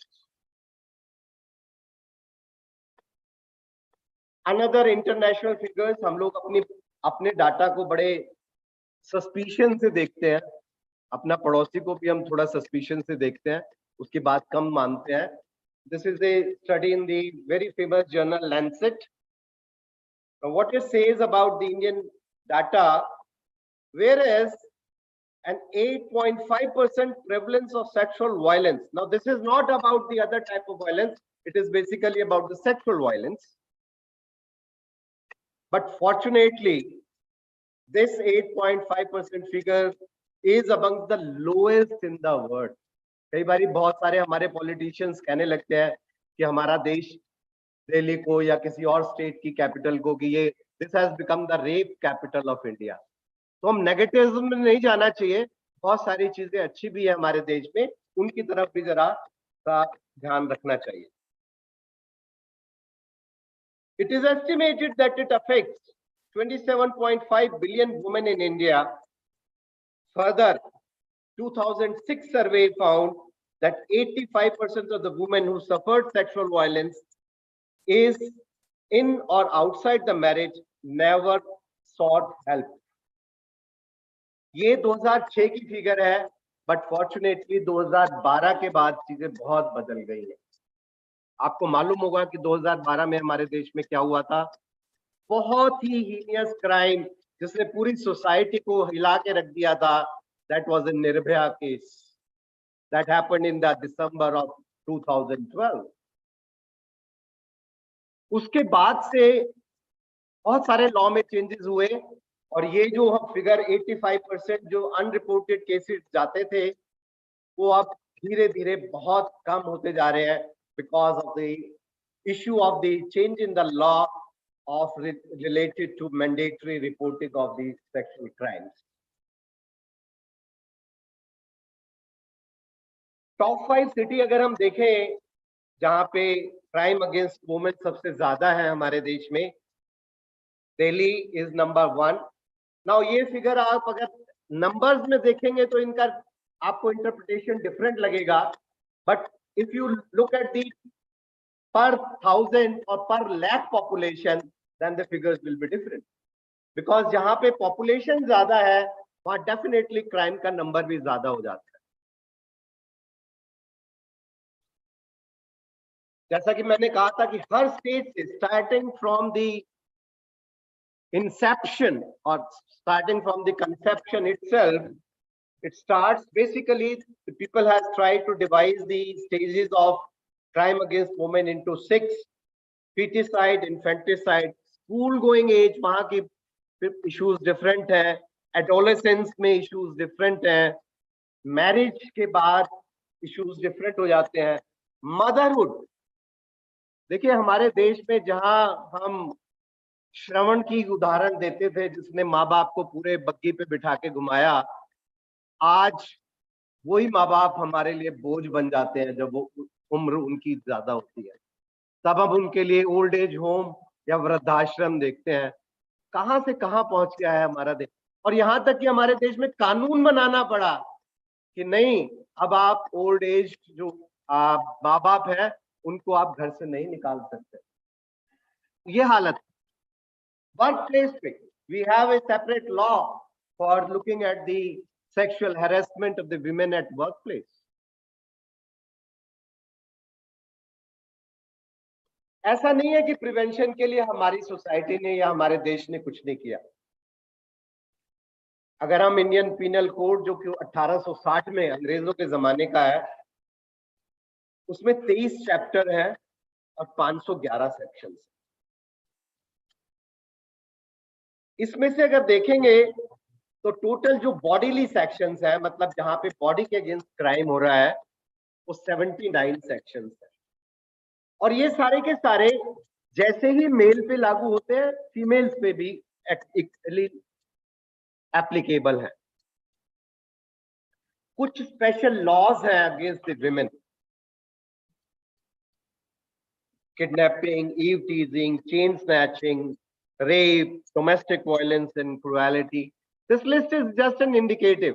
It is not a comprehensive list. बहुत सारे और भी कानून है, जैसे anti सती प्रथा है, anti पर्दा प्रथा है, और बहुत सारे कानून हमारे। एसिड अटैक के लिए स्पेशल कानून बना, स्टॉकिंग के लिए है, assault to outrage the modesty of a woman, sexual harassed and intent to disrobe, women trafficking and child trafficking, सुबह डॉक्टर जसविंदर ने बात की। तो ये सारे कानून अपनी जगह है, पर अल्टीमेटली जो कि मैंने 3 शब्द शुरू में आपसे कहा था, मानना, मनाना, जानना, मानना और मनाना। तो ये जानने के लिए क्या है कि हमें इस तरह की जो अवेयरनेस आएगी सोसाइटी में, yes, there is a problem. We should have a safe city free of violence against women. और इसमें बहुत सारी ऑर्गेनाइजेशंस हैं जो काम कर रही हैं। हर स्टेट गवर्नमेंट की अपनी हेल्पलाइंस हैं, यूनिसेफ का एजेंडा है, प्रोग्राम्स है, कुछ एनजीओज हैं, UN Habitat is another organization who is working on them. क्या है, जैसे कि अभी आज सुबह और कल भी हमने देखा कि 2 नाटकों ने हमारी चीजों के लिए कि चाइल्ड अब्यूज का इश्यू क्या है और रैगिंग का इश्यू क्या है, उसको दिखाया। समाज में नुक्कड़ नाटक के द्वारा अगर हम वुमेन्स के इश्यूज रेज करें, कुछ मार्च निकालें, मोर्चा निकालें, लोगों को बताएं, मीडिया टॉक्स हो, तो उनसे एक माहौल बनता है। अभी दिल्ली में एक बहुत बड़ा अच्छा कैंपेन चला था, जिसमें जो 3 व्हीलर ऑटो ड्राइवर्स हैं, उन्होंने अपने बैग पे फ्री में एडवर्टाइजमेंट, इस गाड़ी का ड्राइवर नारी का सम्मान करता है। बिकॉज बहुत सारे इंसिडेंट ऐसे हो गए थे कि ऑटो ड्राइवर्स जो रात को वर्किंग वुमेन्स हैं, जब वो जा रही थी तो उनके साथ कुछ अनटूवर्ड इंसिडेंट्स हुए और रेप हुए। तो उनको अपने लिए जगाने के लिए कि सब सारे ड्राइवर्स ऐसे नहीं है, we respect the women, take some defence, self defence training and join martial art class. हर स्टेट पुलिस इस तरह के प्रोग्राम्स चला रही है। काफी कॉलेजेस में सेल्फ डिफेंस प्रोग्राम जो वहां की लोकल पुलिस यूनिट है वो करती है। Paper bag spray and stun guns, launch an FIR when you suffer. Don't try to push up the things under the carpet. Create awareness through print and electronic media, involving of community at a large in creating and spreading awareness. Organizing legal and literacy awareness program. Law में क्या क्या अधिकार हैं आपके, आपको मालूम होगा तो आप जा सकते हो। transitional housing assistance programs granted to victimized women. तो victimized women है, उनके लिए अलग से transitional housing का grants and sub grants provided to stop violence against women. Opportunity to stop violence against women. जब भी आपको opportunity मिले, please try to do that. And ultimately, it is the man role which is very, very important. Because जब तक हम एक संबल बनके lady के साथ नहीं खड़े होंगे, ये नहीं कि उसको दिखाना है कि वो कमजोर है, नहीं, वो बराबर की है.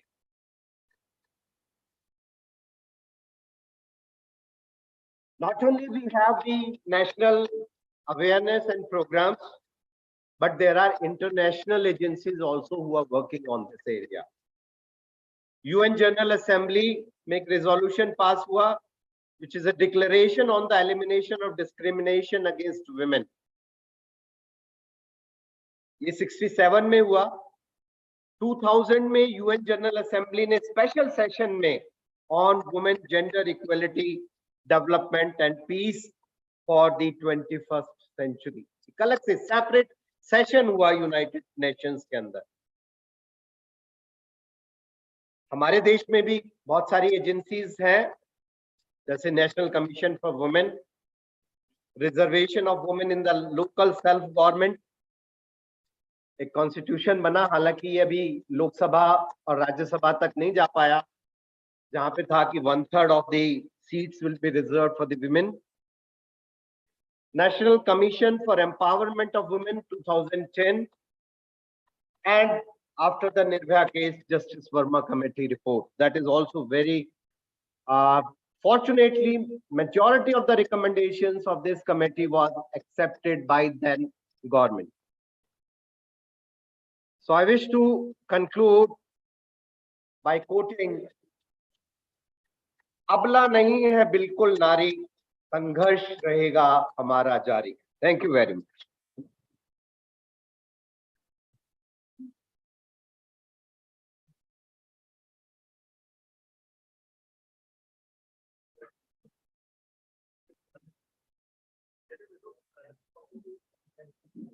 Thank you very much. Thank you so much, sir. You walked through the time really made us confident that maybe the times have changed for work for women. And as we all know, crimes against women is one of the most challenging issues that we are facing as a society. So thank you so much, sir, for teaching us about the prevention. And I would like to call our chairpersons, Dr. Puneet Khurana, Dr. Dimla, to felicitate our guest speaker, Dr. S.P. Verma. So please come on the stage.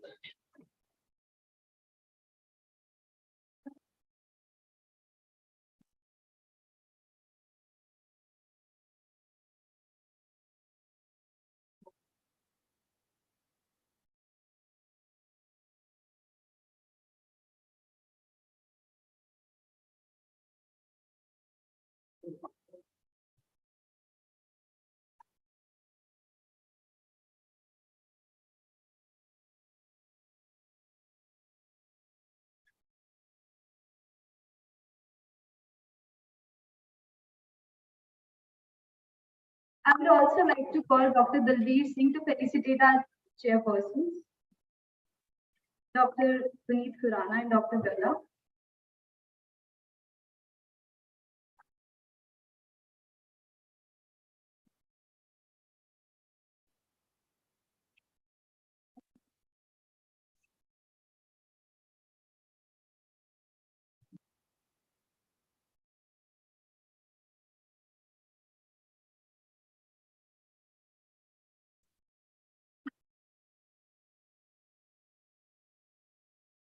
We will request all the students as well as the committee members Presentation. who want to present their own poster presentation. They will you can pen drive to that this year and that is Nityanand and that is Garbisa is sitting here. You will give you presentation to that Nityanand and that is please. And for Dr. Nagar, who is joining us online, sir, your momentums are safe with us. Whenever you visit, we would love to have you there. This is the last one. Thank you, sir.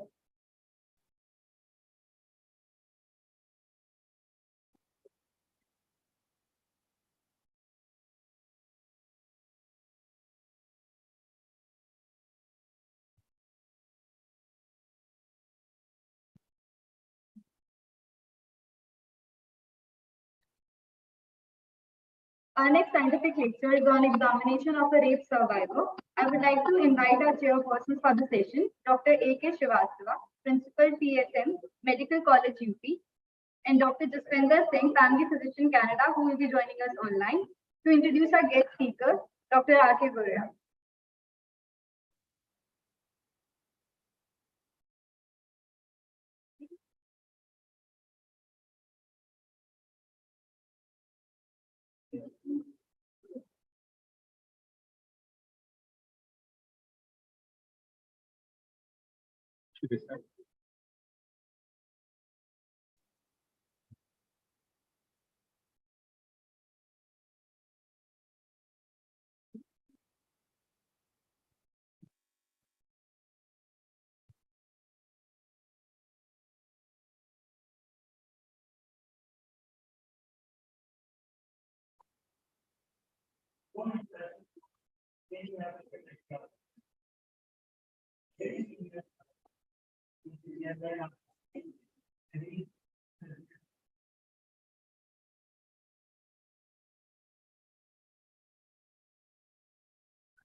Thank you, Professor A.K. Srivastava, for the nice introduction.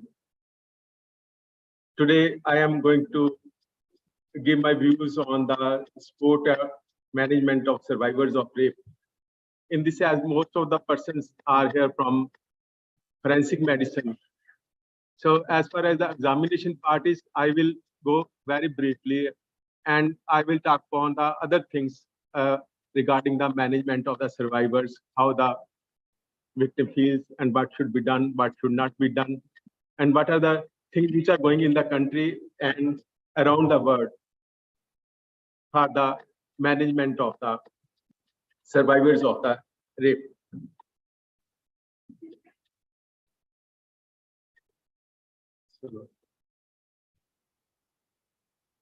Next.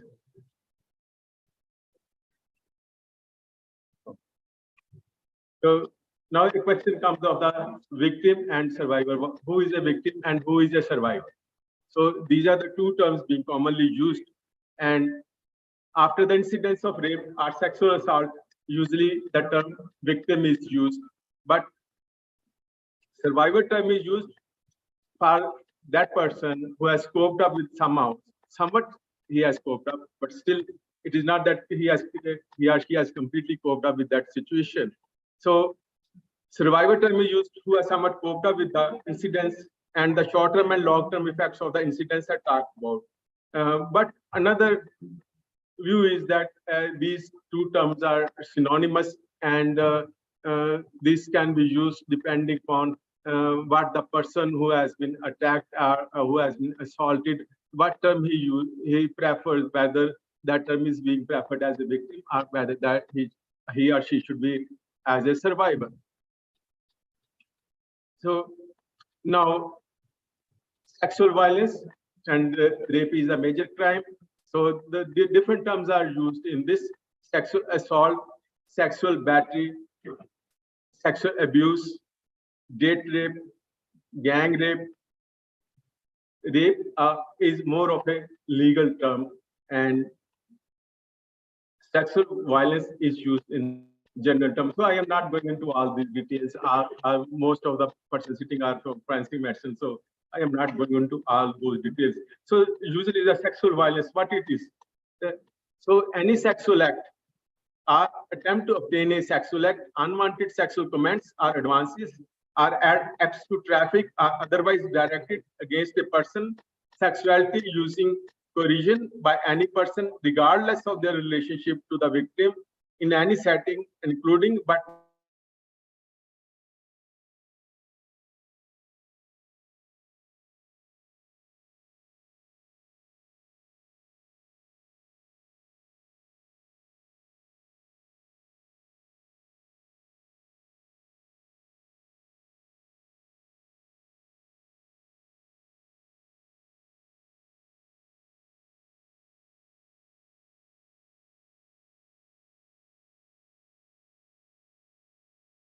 so this is a big trauma. How do I get over this? No one understands my feeling. I am going crazy. So that is how what the victim is thinking or talking about. So sometimes just want to avoid it. So no, it was not a big deal. I am just imagining me. So this is the thing. So how the survivor feels, he is numb and shocked, and there is disruption of the daily life. Loss of control and self-confidence. If you talk to a survivor, so usually they have very less confidence in the beginning and always afraid, and for no reason she considers herself guilty, and she feels shame for which somebody other should feel shame. And she is very angry at everybody, angry at herself, angry at the criminal, and angry at the society too. And sometimes the survivor isolates herself. There is a lot of anxiety that what is going to happen in the future. And not only day when there is anxiety when she is not asleep, even when she is asleep, there are nightmares. Sometimes the assailant is known, and even sometimes a friend, sometimes very close one. And if I complain, what will happen to him? Sometimes that may be a family member, that may be the economic support to the family. So she's also thinking about it. So what will happen in future? Will I be able to have any normal sex in the future or not? And there is post-traumatic stress disorders. There is how I will lead a normal life. So these are the questions which are coming to the mind of the survivor. So what should be done by the survivor, or what the people should do? Reassure the survivor that gradually everything will be okay, everything will be good, you will be able to lead a normal life. Survivor, it feels like that she needs the support of someone, she needs the support of a brother, she needs the support of a friend, she needs the support of a person in the society, that she should be have that support. And ultimately, so because she has fear, so self-defense classes greatly help in this thing. So she can use the strategy. Maybe sometime previously she had some different types of the stress in her life, and how she managed that. So this is again one stress. She can manage that stress in the way she had handled her previous stress.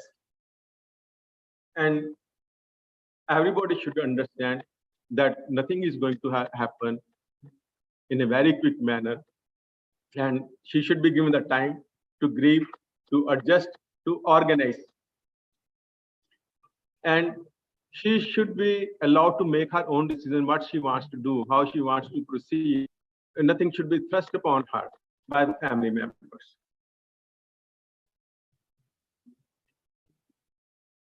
She thinks that she's having a guilt, but it should be reassured to her that you are not at fault. It is not you who are at fault. It is the person who has sexually assaulted you is at the fault. And she should not have the guilt at all. Only the assailant should have the guilt. And if she is angry, let her express her anger. That will take away the stress from the body. But in this anger, she should not hurt herself or anybody else in this process. So she should be in the company of such people who are not negative, who are not telling her that where your fault is. She should be in the company of such persons who tell that how you can recover. And sometimes the person is not able to talk to different person. If she is not able to talk because she is feeling shame of what has happened, so let her write that in a diary, and that will relieve the stress out of her. Then she has some sexual concerns too, that in future what will happen. Everybody should understand in the society that sexual assault is not a sex. Sexual assault is never a sex. So what happens after these attacks? Some start avoiding sex. Everybody should understand that the survivor, even if she has been attacked in future life, she has the right to say no at any time. And she, when is mentally normal, she has adjusted, then she can go for that. And everybody should understand, the family members, even the husband, that it takes time for the sexual healing. It takes a lot of time. And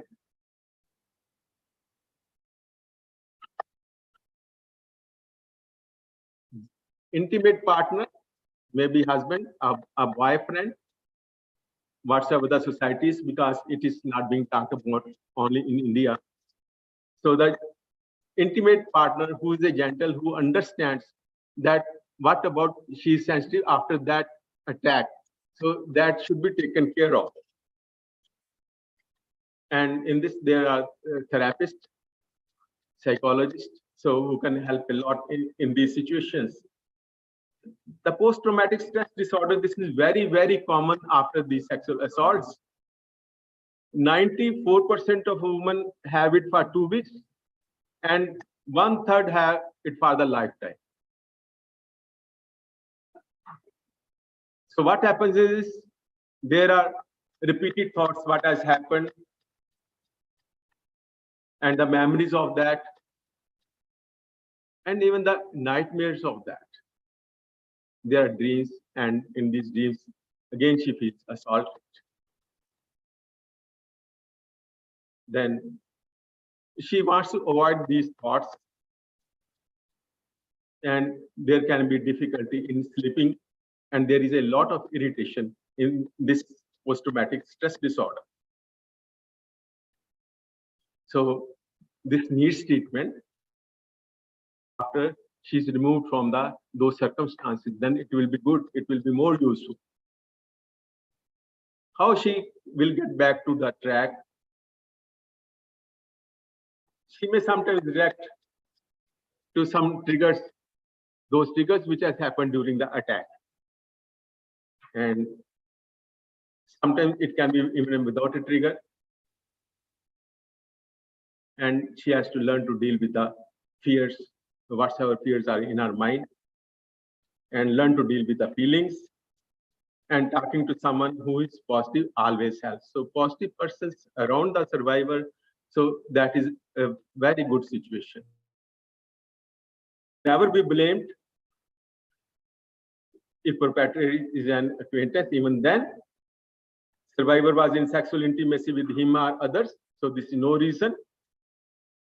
Survivor froze and did not say no. Survivor had drinks, had drugs, even then that is a not reason for being sexually assaulted. Survivor had seductive clothing. So none of these should, for these reasons, because she was drunk, she did not have the proper clothes, or this or that or anything, she should never be blamed for that, because she is not at fault. Fault is only that of the criminal. Survivor said yes, but later on said no. So what the victims should not do. So it is for those when it is immediately the person has been attacked, victim should be advised not to take a bath or wash body parts, not to brush the teeth, eat or drink, because that can remove the evidence, not to go to washroom if possible, because that also weakens the evidence, not to change clothes. At this, all this can destroy the evidence, because if washing is done, sometimes that may completely destroy the evidence, or that may weaken the evidence. And what the victim should do: seek medical attention, seek treatment for the injuries, seek treatment to avoid pregnancy, seek treatment to avoid sexually transmitted diseases, seek treatment to get the samples, experience. Evidence is protected. So that is a medical examination part. And report to the police should always be done. So many cases are there where these things are not being reported to the police. Now reporting to the police is being increasing, but still all the cases are not being reported. And if there is a delay is happening, write in detail everything about the incidents, because later on something may be because of the stress and anxiety and fears, some things may be forgotten. So then the biggest problem is of the prosecution. When is in the witness court, they feel that they are being raped again and again and again at the in the witness box. So there is a case where a lady, she was in the box, she was cross-examined for that. So she was badly hurt by this. She survived the attack, but she could not survive this evidence in the court, and she committed suicide. So we should see that how we can improve the things even in the witness box.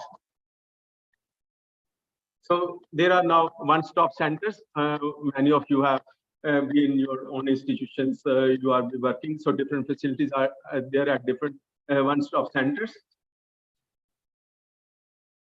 And emergency response and rescue services are the big institutes in India. Probably at the district headquarters also, there are many one-stop centers. I don't have the personal experience of these one-stop centers, because of being I'm in a private college. Those in the government college will be having this experience. But they give the emergency response and rescue the patient. They give the medical assistance, the assistance to women in lodging the FIR, psychosocial support and counseling, and legal aid and counseling. And it's also shelter where she feels safe, and video conferencing facility is there if somebody cannot come, even the police official or something, or the attorneys or the medical persons. So usually what should happen, that all these persons should come at the one-stop centers there only, and there everything should be got done. So that she has to say it once, not that she has to repeat again and again at first to the police, then to the doctor, then to the some other relatives and other persons. So she's saying the same thing again and again. And in this, sometimes some ladies can't take this and they commit suicide.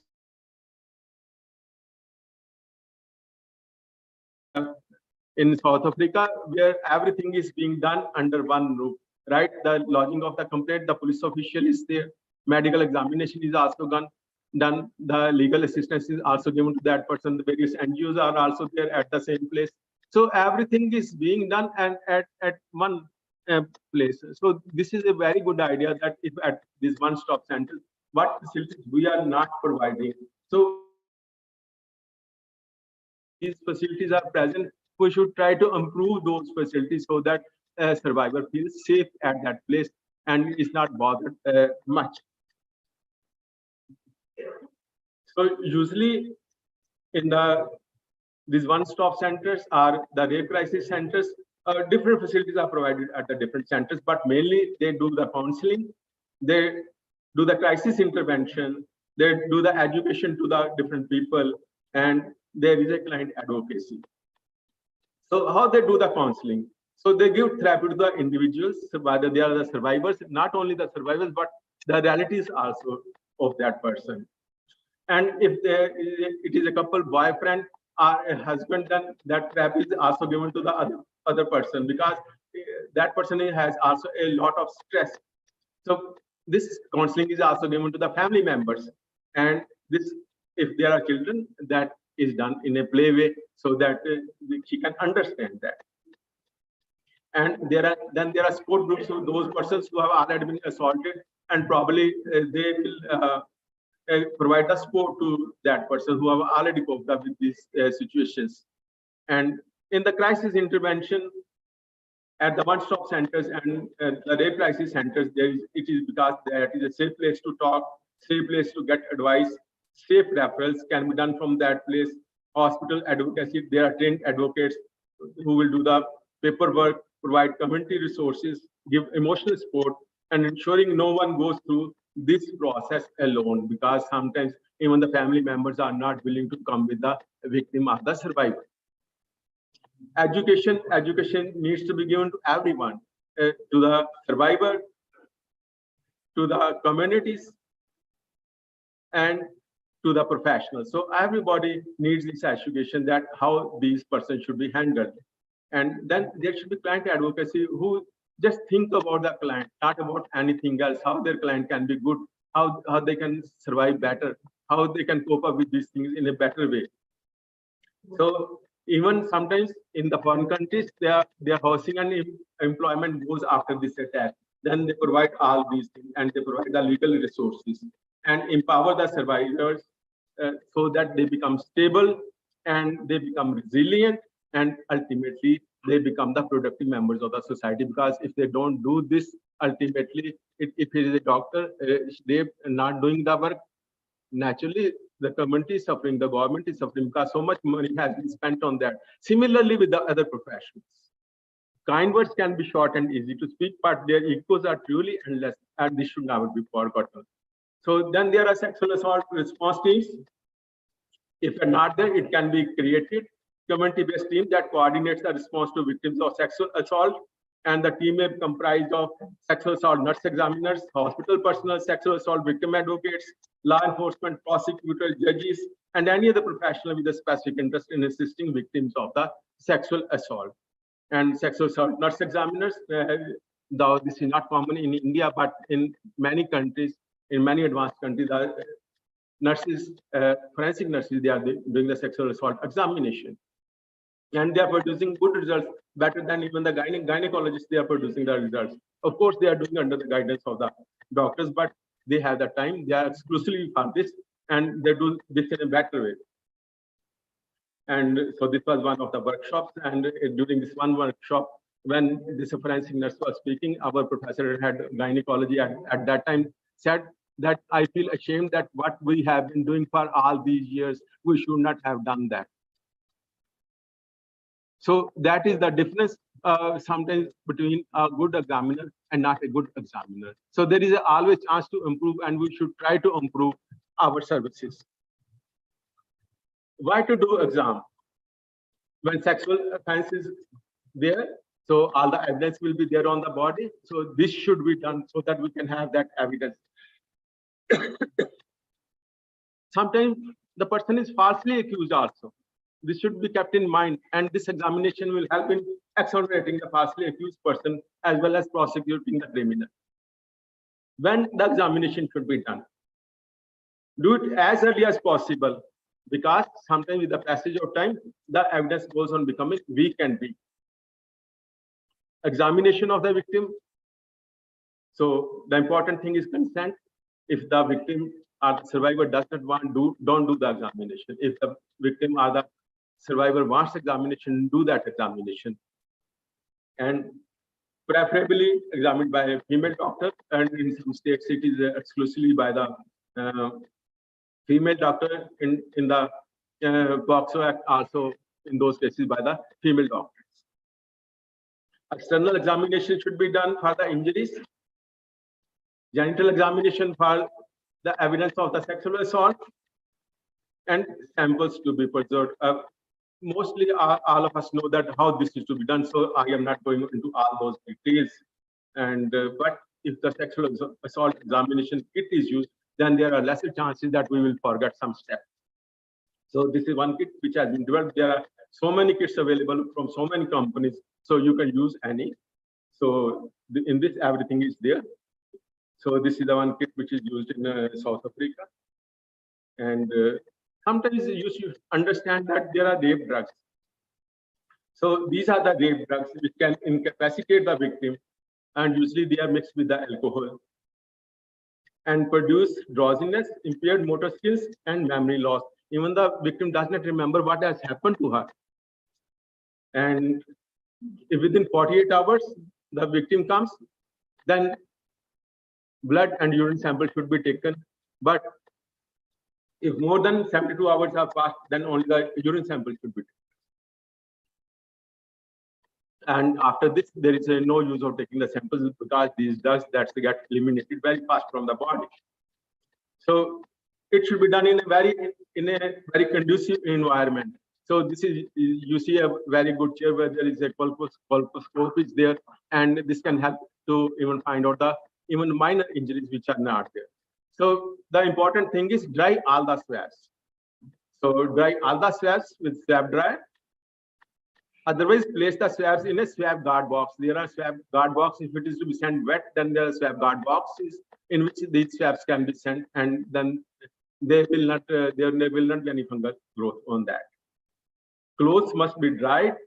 Put everything in its proper envelope. Put seal. So the person who is responsible, he needs to put the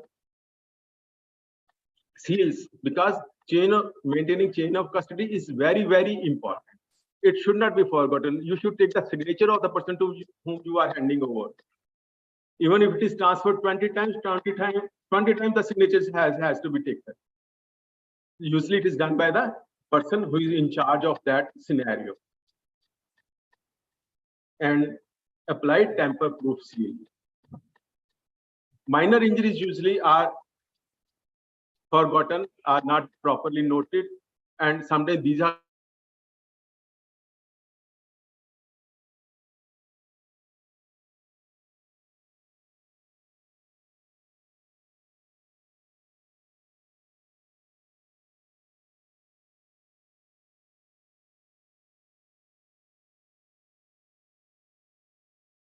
and photograph the injury with the colposcopic camera. So whatsoever is minor, it is does not mean that is not important. Sometimes that may be the very, very important thing also. And so you see, by this way, we can take the photographs with the colposcopic camera, even where the minor injuries which are not visible to the naked eye, that can be seen. And referring to the police officers, so these are the forensic nurses. Forensic nurses doesn't mean they are the people only. They are the male forensic nurses too, and they are doing examination in a very good way. So this was during one of my visit to some USA crisis center, where these things are being handed over to the police. So these are the forensic nurses who are doing the rape victim examination in one of the centers. So, setting up of the cars, working for the cause of the forensic nurses. So that resulted in that award in the USA in 2007. I will like to conclude now that never blame the victim under any pretext. Victim or the survivor should never be blamed. People must be made aware of the guidelines for the victims, what to do and what not to do, so which we have just talked about. And so that there is a better successful prosecution of such cases with the least psychological trauma to the survivor. So the one-stop centers and the rape crisis centers, so they are very useful in such situations. And examination of victims should be done as early as possible after the assault. And samples should be preserved in a meticulous way, as good evidence collection will lead to a successful prosecution. And forensic nurses can do this job in a very good way, as they are specially trained to do this job, but this doesn't mean the other doctors can do this. Only thing is they should be mentally prepared to give that time for this thing, and they should know that what is to be done and what is not to be done. So one-stop center, excellent way. Bystanders at community have their roles to diminish such abuses. People go on seeing there is a lot of fraud, but no one is going to stop it. So this should be, education should be there in the society, and the society should know that what is their role, and they should perform their role. The person should be made to feel safe, and examination should be done in a professional way. And media trials should never be held, because what we say before the decision comes from the court, it is the decisions are given by the media, and sometimes the media says that this is being done in a very good way. And even one incident has happened when the victims were shot at by the police official. At that time, the roses were thrown on the police officials, but now all those police officials they are facing the charges. Now nobody is coming to their help. So everything should be done in a legal way. Forensic nursing should be introduced gradually. In India, the forensic nursing course has been there in all over India. India has become the first country due to the efforts of the Indo-Pacific Academy of Forensic Nursing Science, where the forensic nursing has been introduced to in the 5th semester of the nursing students. So the victim should have the time offs, and they should get involved themselves in reading and writing, and they should be able to release hurt and anger in a positive way, and victim should hug. So hugging, that is a body touch. Wherever she wants to hug brother, she wants to hug the mother. So that gives a good relief, and have people around who support the victim. And survivor should not hesitate to talk about incidents and express, because more she will express, the less anger will be in the body. Can exercise, yoga, meditation. So these things reduce the tension. So whatever she likes, she can do that. She should have a balanced diet, and she should have good sleep cycle. And the best thing is that she becomes creative. Being creative,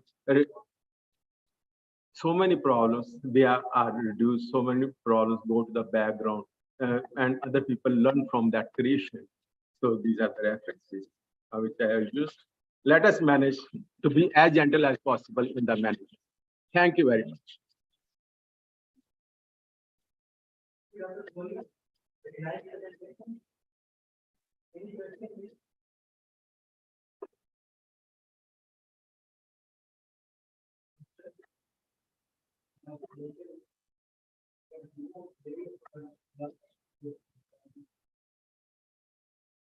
So this is about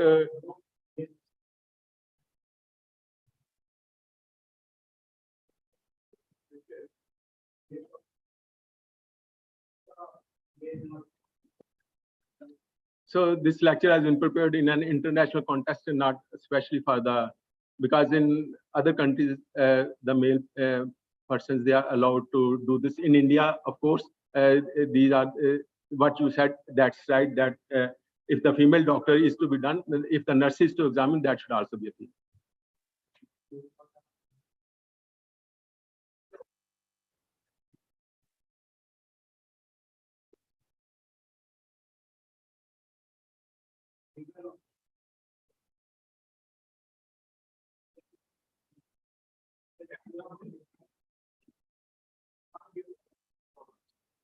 Sir, you can come here, sir.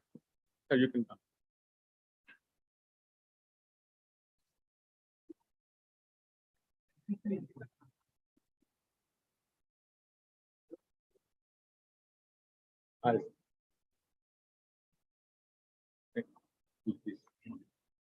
I'm just suggesting, it is not question.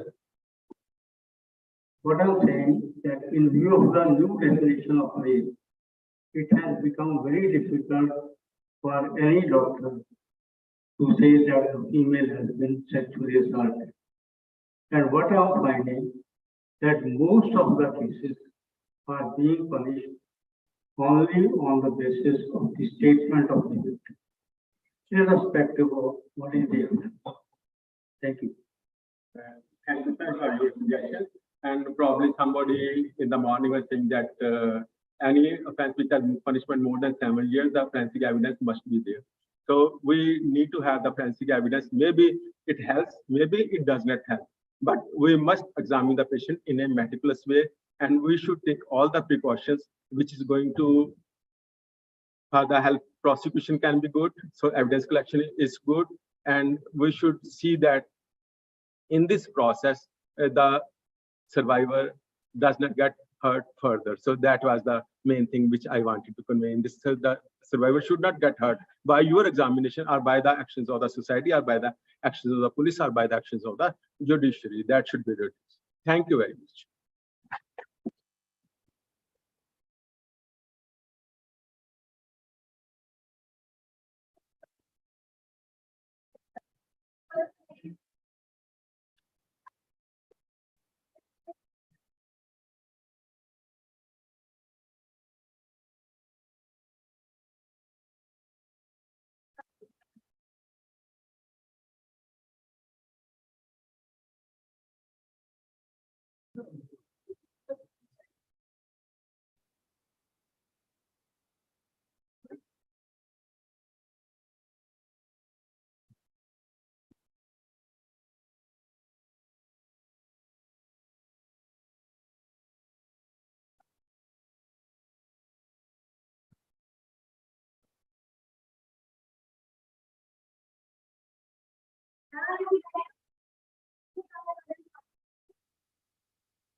And Dr. Jaswinder sir, now you may please tell us if you would like to give it to person when you come to India.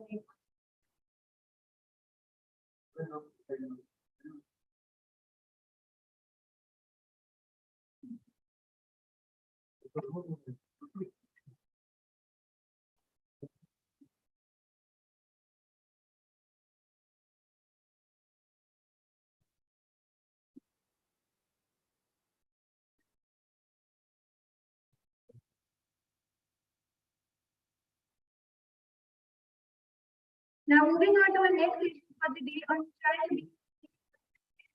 As well invited to present Dr. Harish Sari, Professor at GMC Chamba, Dr. Ashok Kaushal, Medical Superintendent in Chamba, and Dr. Vandana Kanchi, HOD Radiology, Medical College Chamba, to please introduce our guest speaker.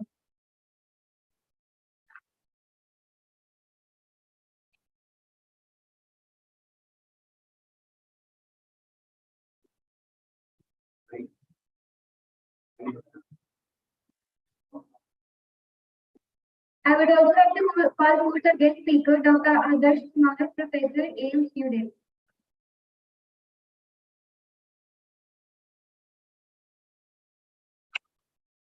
Respected chairperson and August audience, a very good afternoon to you all. I understand that all of you are hungry and waiting for the lunch. So I'll not take your much time, and I'll not come in between your lunch and this talk. But still, I have to justify with the topic, and the 35 minutes or so, whatever has been allotted to me, I will just try to cover it up.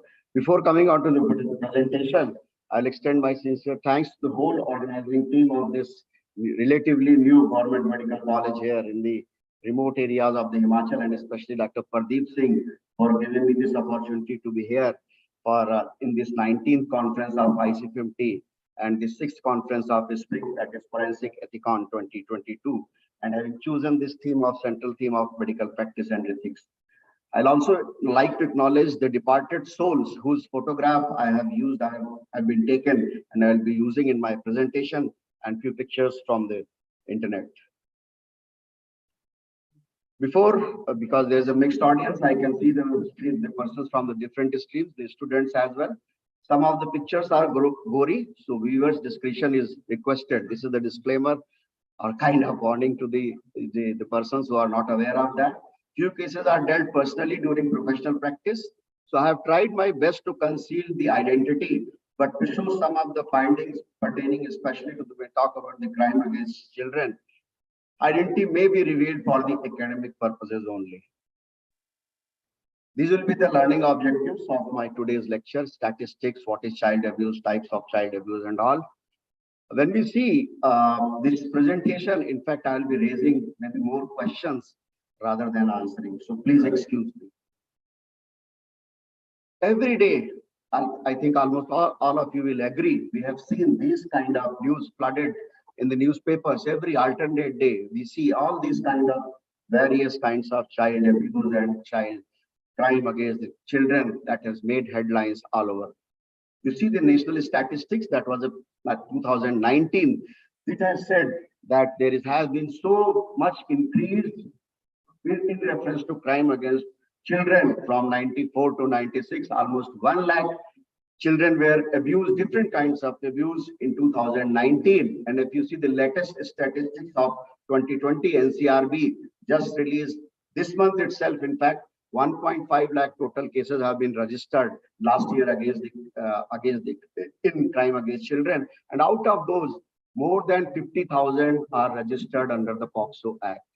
So crime against children has increased in comparison to 2022, 16% in 21. Who is a child? Let's understand. If you used to go to the earlier to the you can say our OPDs and all. Previously, it was used to be the 12 years of age. That was the age group which a pediatrician was attending. Later on, at some places, it was changed to 14, still not uniformity. But yes, when we talk about the POCSO and all, now under that act, it has specified in 2012 that now we consider child up to the age of 18. India, there are certain rights of the child which have been defined by the United Nations of Convention on the United Nations, and they have given certain rights to the child as well. And India has ratified these UN Convention in 1992, being a signatory to that. So they have to follow the international norms as well. When we talk about the abuse, it includes both physical as well as the mental violence against the children. The child abuse or the maltreatment constitute all forms of, whether it's a physical abuse, sexual abuse, emotional ill treatment, neglect or negligent treatment, as well as commercial or other exploitation. Actually, or potential harm to the child when it is occurred either to health or is to survival or the development of the child or to dignity of the child. All these are covered or under the child abuse. In context, and the perpetrator is in context of a relationship of responsibility, trust, or power. Whosoever the child is there, that person has got a, you can say, in that relationship, the child abuse is called. Physical abuse, which results in actual or potential physical harm from an interaction or lack of interaction. This used to be an older saying, spare the rod, spoil the child. But now we are discussing since yesterday and how our society has changed. And even the Dr. Goria is there, who has got a society on this, even they speak. So now the whole our understanding of this is changing gradually. Previously, which are supposed to be the norm, just like Professor Verma has shared, that olden times and all, even two generations ago, if you go, that was the physical, you can say, abuse used to be a common thing. Everybody was accepting, but not now. Sexual abuse is the involvement of a child in sexual activity that he or she does not fully comprehend or is unable to give informed consent to, or that violates the law, or that is a social taboo of the society. All these. Emotional abuse. When the caregiver, I have given you all those categories, failure to provide a developmentally appropriate and supportive environment so that the child can develop a stable and full range of emotional and social competencies as per his or her personal potential. If any of these things are not fulfilled, it will be labeled as an emotional abuse to the child. May I have a glass of water, please, here? The neglect, when there is inattention or omission on the part of the caregiver to provide for the development of the child in all spheres like health, education, nutrition, emotional development, shelter, but as per the resources available, because that will vary from person to person, to the family or the caregiver. For the commercial or other kinds of exploitation, when we talk about the child trafficking, begging, child labor as per Indian Factories Act, and yesterday we have got a beautiful skit by our nursing college students on this particular aspect of child labor, where this 14 years and 15 years, all these are defined when the person is, you can say, put into all those kind of begging, and then certain kind of hazards like glass breaking, tendu patta, where because of the thin and lean and thin fingers, they are the, you can say, the professions where the specifically the child labor is there and child are put into that. So that is prohibited and all. So that amounts. So no one type of abuse, please remember, no one type of abuse happens alone. One type of abuse is always associated with one or more other types of abuse. If you see the, you can say the demography of the abuse, no age group is spared. Can start from the infant, go up to the toddler, even the adolescent and on. No age group is spared. Younger children are at greater risk of abuse than the older children. And abuse-related deaths in infants are commonly what we have seen is due to battering, blunt trauma, or the suffocation. Whereas if you change the profile, the demographic profile in 1 to 4 years age group that are due to blunt trauma, battering, suffocation, or the neglect also where it is increased, that one of the means. And in children more than 4 years, the fatal abuse is caused by blunt trauma, battering, suffocation, and then comes the intoxication, opium intoxication. We have seen many cases. We come on to the diagnosis of child abuse. Early diagnosis is most important so that the childhood as well as afterwards the adulthood should not suffer. So evaluation of a child with suspected abuse by a multidisciplinary team is the need of our. Unfortunately, most of the places it is still lacking. So it should comprise of a pediatrician because that is the first person who comes into contact with the child during the day-to-day interaction. Our forensic medicine role, we may be expert in that, but our role comes very much later. So pediatrician, the child psychiatrist, the forensic medicine expert, of course, and the medical social service officers when we talk about the counseling issues and afterwards rehabilitation and all that.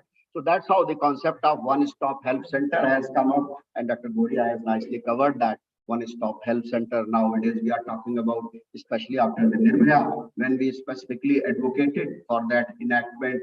Different at that time, probably most of you know that how much we have fought with the government and whatever our recommendations were there to the Justice Verma Commission. Ultimately, the current what we are seeing, it was all because of our united efforts at that time in 2012. So that was advocated that time, and now we are gradually seeing that this kind of one-stop help centers are coming all over. So this team could be expanded now to include the obstetrician and gynecologist. Our MS is here, so maybe there can be few takeaway points for him also. The pediatric surgeon, the orthopedician, neurosurgeon, and the trained nurses to care for the abused children. Right, just before me, Dr. Goria has elaborated the role of forensic nursing and all. In fact, we faced an RTI at AIMS few years ago that how many forensic nurses you have and how you are, whether you are having a structured course of all many years ago. So there is awareness and these kinds of concepts are developing. Most important member, we probably, I think, probably must have right now have been overlooked by most of them. And we talk about the child abuse. He is the dermatologist, the skin and VD expert, because he is the person where the child is invariably attended at the OPD. The skin person. Why? Because the skin is the largest and frequently the most traumatized organ when we talk about the child abuse. Physical abuse, I am restricting now to that area. About 90% of the victims of physical abuse show skin lesions at the time of examination. The diagnostic confirmation and exclusion of certain dermatological diseases must precede reporting to the judicial authorities, because sometimes that may create confusion whether it is in some kind of skin disease or it is pointing towards a kind of physical abuse. I'm showing you a few of the photographs where it can be confused. Phytophotodermatitis, this is one disease which an inexperienced person might label as a sign of physical abuse. The erysipelas, incontinenta pigmenti, bullous impetigo, all these, they might be confused by an inexperienced person. So awareness of the pediatric emergency personnel towards the child abuse is of utmost importance, as mostly reported at child emergency as because he is the person who will initiate when he suspects that it is not falling into any kind of skin lesion. So that denotes some kind of child abuse, physical abuse, I mean, and then further different legal proceedings and other things start. So owing to lack of education of health professionals, many cases are missed or undiagnosed, leading to further abuse, sometimes severe and maybe fatal if it is not diagnosed in a timely manner. False reports, inadequate knowledge, as well as varying cultural and traditional patterns may mask many abuse cases. We have seen India has got a different kind of social structures. We are talking about child abuse and all, as I said you, it has been taken from the UN Convention and all. But our societal structure is different. When I share you with the real life experiences, 2 clinical cases and 2 postmortem conducted myself, then probably you may understand better how much difficult it could be. An injured child with one or both injuries, and where there may be an improbable explanation of the cause of the injury. That denotes or that points towards causation of some kind of physical abuse. An injury that is not recent.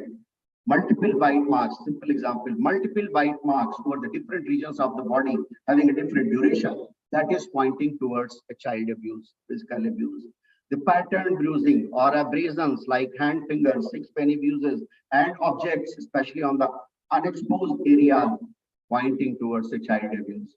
Pattern bruising like this tramline confusion, road confusion, what we call as 6 penny bruises, all are pointing towards a child abuse. Then specific patterns of scalding, that is a burn injury, burns from an electric stove, press, radiator, heated or other hot objects on the child's hand, back, chest, or buttocks. So this type of pattern, if we are getting, that is pointing towards the physical abuse and towards a peculiar kind of injury. Black eye effects, the cigarette burns on the exposed areas or the genitals, right? So before coming on to the examination, the consent from the child and guardian is must, depending upon the age group and all. That we know that is must for the examination.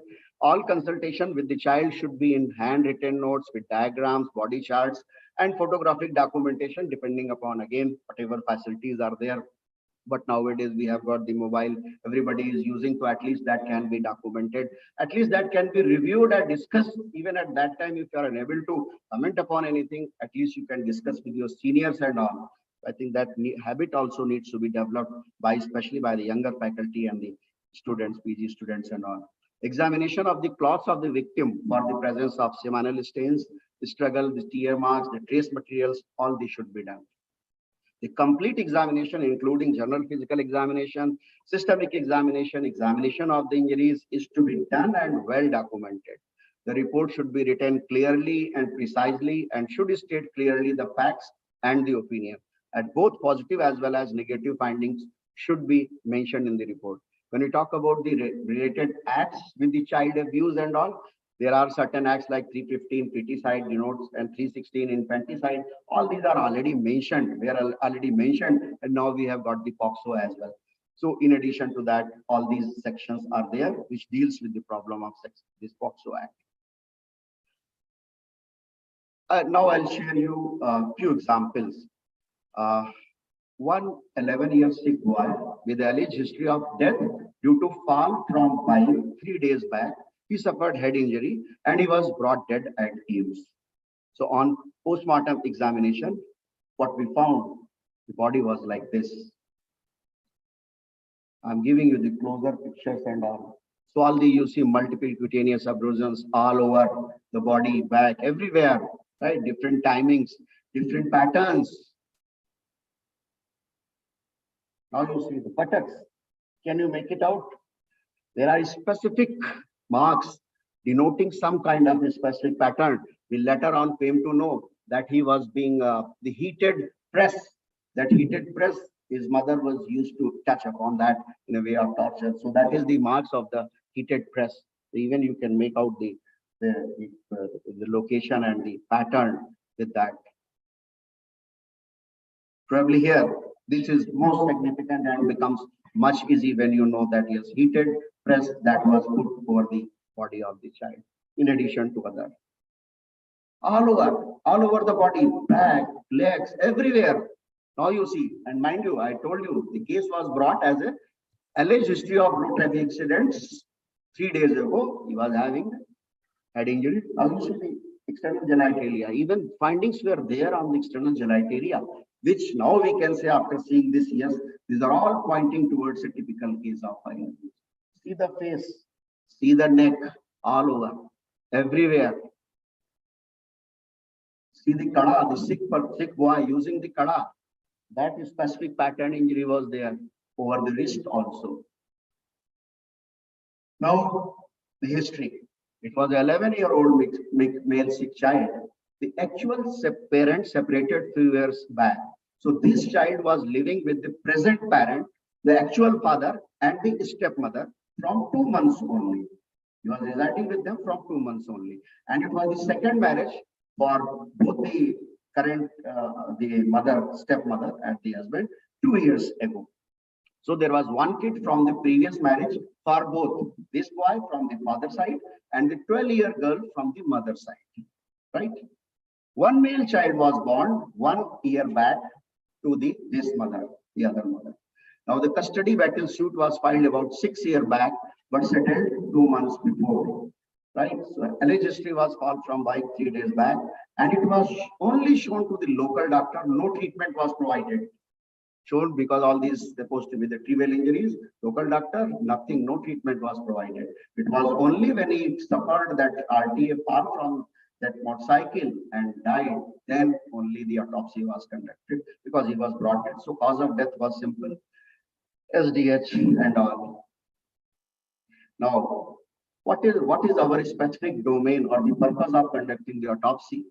And most of you will agree, it's giving the cause of death. So if I would have given the cause of death as a simple SDH case, head injury case, of course, I had documented the injuries, but whether that needs to be incorporated in the opinion part, because whether they have any contribution to the cause of death and all. Some persons may say that, okay, let's just discuss, let's give the opinion about the cause of death because we are confined to the terminal event. Let's give the cause of death and the case is finished. We have documented, and from our side, that's the usual scenario. Most of the persons will do like that. So how to proceed further in this scenario? And if you proceed further, lost the case against whom? I'm talking about the child abuse. The accident part is one thing. Police role. What is the police role? What they will do? They will only extort the money from the parent side since there is no complainant. For initiation of any complaint, there has to be a complainant. And here, nobody is complainant because neither the father nor the mother. So what are the sufficient ground for that? How the court will view that? Extremely difficult scenario.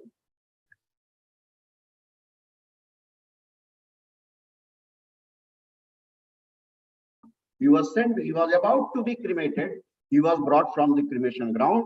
Why? Because the dome or the panda, he made a telephonic call to the police because he suspected there are some injuries over the body of that child. So allegedly, he also died due to fall from stairs in their house previous night. So that was the history given by the caregiver. Here, it was not his parent, it was the caregiver. Again, no treatment was provided. He died simply, directly came to the ground and about to be cremated. Father and mother not known because he was orphan. And the current caregiver who was having this custody of this child was handed over to them only 6 months before. And before that, the earlier custodian also kept this child for 6 months. So every 6 months, the child was being handed over to the other custodian. Right before that also, and before that, the details not known. And then even further, the present custodian used to keep this child during daytime only, not in the night time. Night time, it will again go back to the shelter home, wherever the orphanage it was there. This was the photograph. You can see now there are injuries on the neck, on the ear, exposed the abdomen, the genital area, right? Now probably you can see better.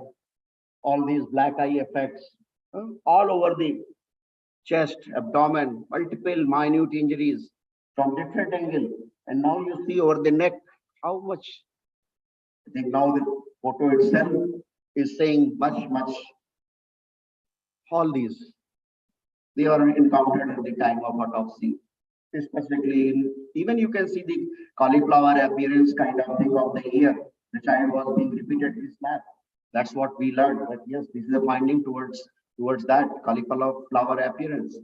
Now you see the right side also, the left side also, all these multiple injuries, neck, chest, everywhere. It is all those multiple abrasions.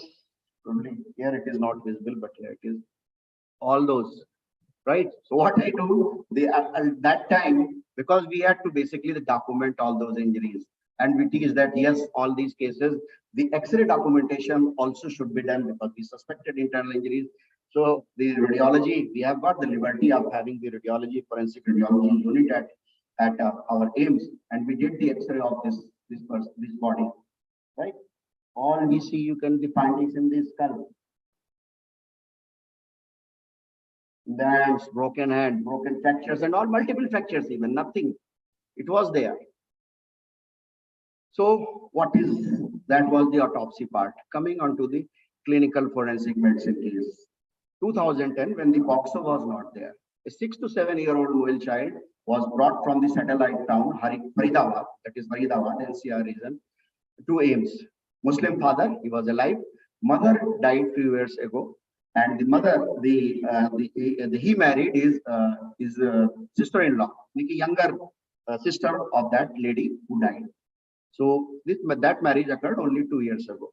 The father was working in Delhi, and only on the weekends he used to go to the Faridabad, right?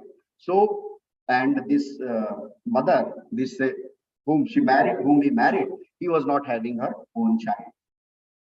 So the alleged history of palm sustaining fractures in the upper limb, admitted, and that's how it came to AIMS, admitted at the pediatric ward.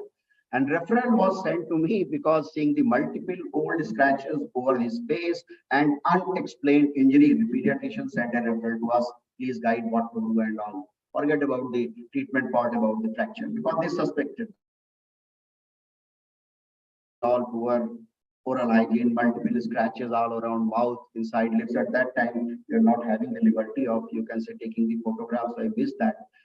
But we found that multiple old heel fractures were there in the extremities. So it was a definite case of physical abuse. Now, how to proceed further? The child has come to us for the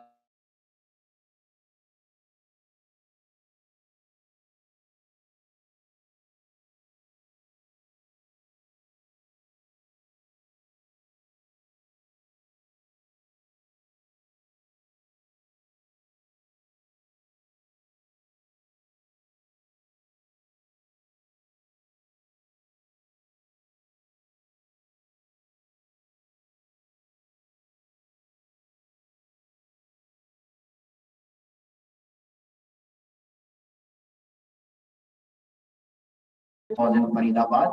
And even after that, even on the personal level, we tried to interact. We call our SHO, the IU of our Shoki, and tried to interact with him, how to sort it out and how to do that. So then again, he just हाथ खड़े कर दिए sir, case किसके against launch करेंगे, complainant तो यहाँ है ही नहीं कोई, and who will take care of the child? What I shared you, the system in our society is different. India has got a different society. It's not like the developed world where there is a dedicated government machinery responsible for that. In India, who will take care? It is the parents, the guard, only they will take care of the child. If the parents themselves go to the jail and all, who will take care of the child? Because we still don't have that sufficient social, or you can say well-established social security system to take care of all these. So ultimately, it was just went aside. We tried to counsel that, and it went away, discharged after that. That happened in 2010. Sharing our case after a few minutes only, sir. A 7-year-old boy presented with, now this boy presented in the skin OPD, right? Skin OPD. A 7-year-old boy presented with the complaint of itching and redness over the glands of 3 months duration. And on physical examination, that they find the mild erythema of the glands as well as herpes labialis, right? Herpes labialis in a 7-year-old boy. So they prescribed antiviral drugs and they advised for the follow-up examination.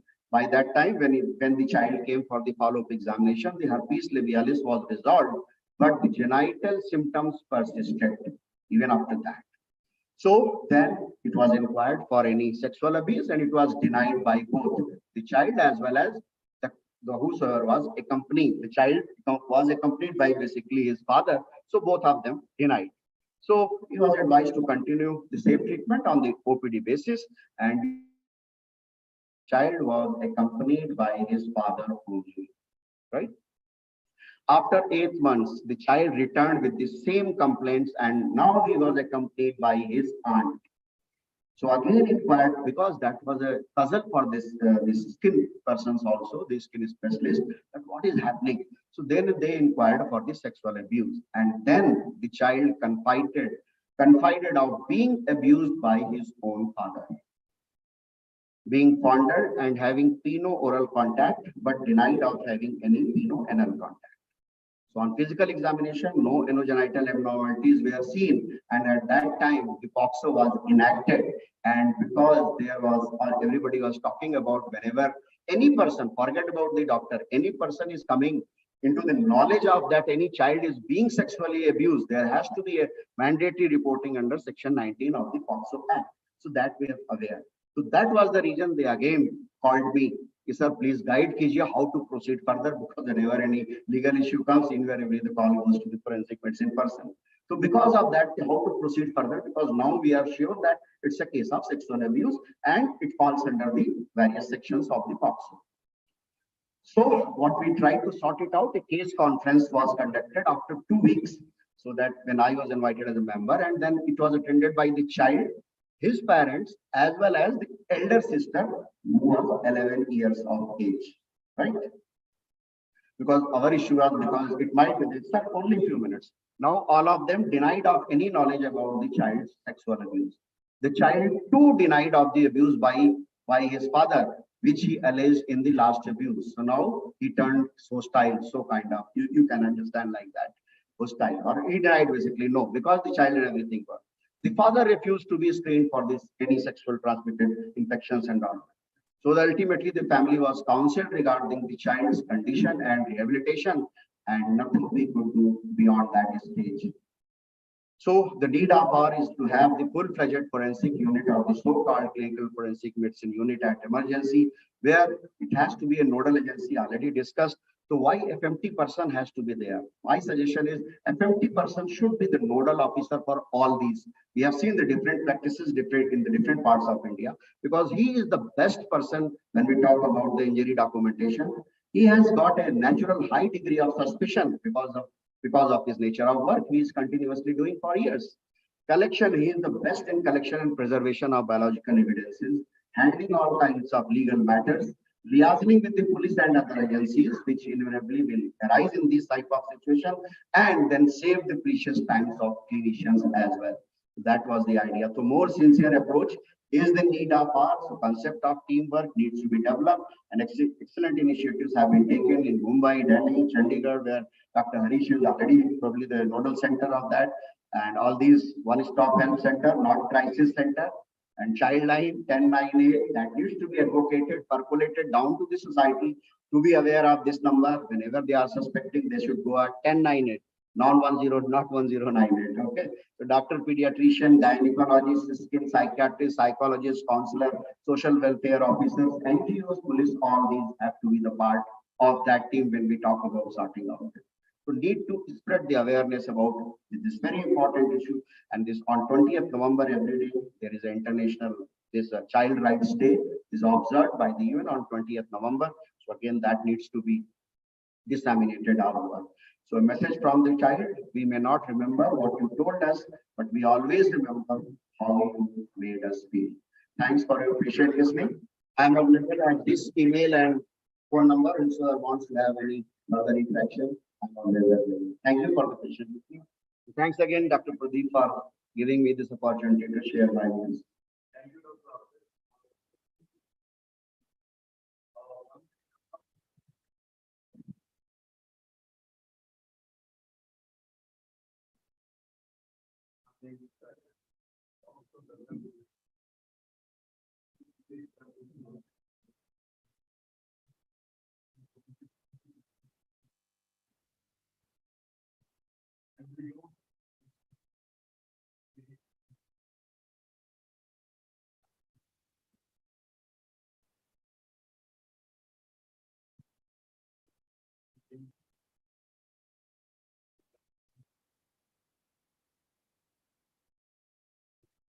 Yeah, I agree. About 12 years, it is not required. So there are situation to situation. If the age is less than that, then of course. But when the problem occurs, when the guardian himself is perpetrator, then all these kind of problems arise. Not only even afterwards. So I have shared the experience of having even afterward there were no clear cut answers.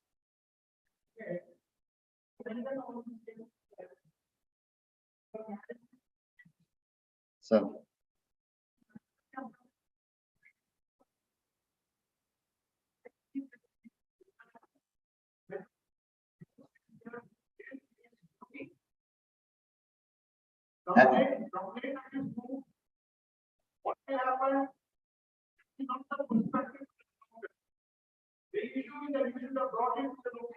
Yes, exactly. We brought it, as I told you, that one case happened before Poxbook, 2010. Still, we tried to sort it out. I agree. I agree. There are guidelines and there are, but I'm sharing you the real life situation. It happens. We are informed that our role is over, but the problem occurs even afterwards. Yes.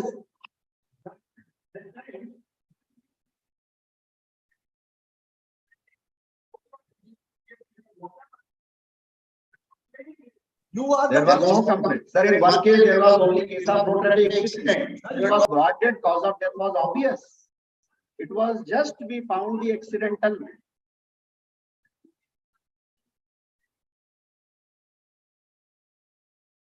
I think it's a much more tricky area. As you go into deeper, when you talk about the real situation, when you handle that case, talking theoretically and handling practically, they are two different things. That's my experience.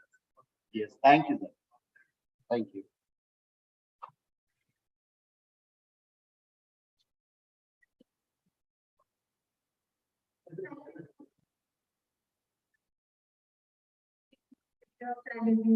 Compelling issue these days in our society, and the discussions from the cases and images along with the images really helped us get things in perspective.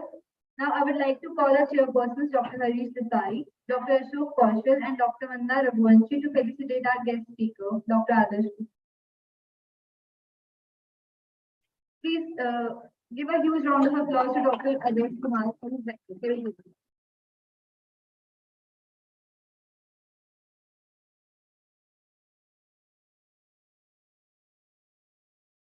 I would like to call Dr. Amandeep to felicitate our respected chairpersons for the session, Dr. Harish Desai, Dr. Ashok Kaushal, and Dr. Vanna Raghuvanshi. Please give a huge round of applause to our chairpersons.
With this, we are ending this session.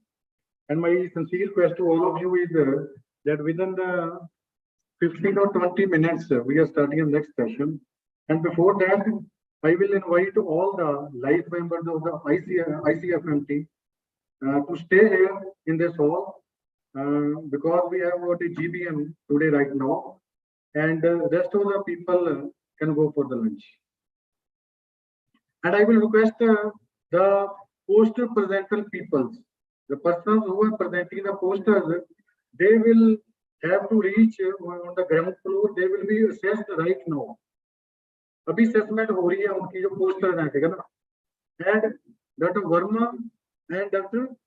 Shabji Singh will assess that. नहीं, 10 minutes. No.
अरे वो सीधी सीधी चल जाएगी, नहीं चलेगी, आवाज नहीं आएगी।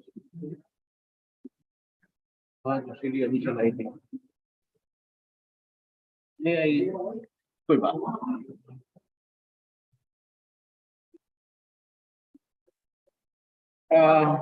With permission of chair, should I start? Good. Good afternoon, ladies and gentlemen, our young generation and seniors. This lecture on COVID experience was a unique experience of the century, and I had an opportunity to be part of the COVID management team at AIMS New Delhi. I was involved in both clinical as well as the forensic aspect of the site. So it was really a tough time to all of us. And our director, Professor Randeep Guleria, constituted a COVID team who used to meet every day in the morning. And we had a briefing for half an hour and 1 hour, and every unit or sub-units had to report to him in the auditorium. It was an open meeting and have suggestions. In the beginning, most of all were confused. No set of pattern of treatment, no set guidelines. So this was a stage of phobia, I would say. Next, how to move.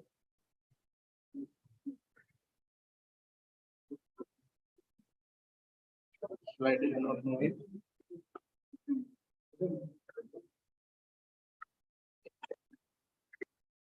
Please join. Okay.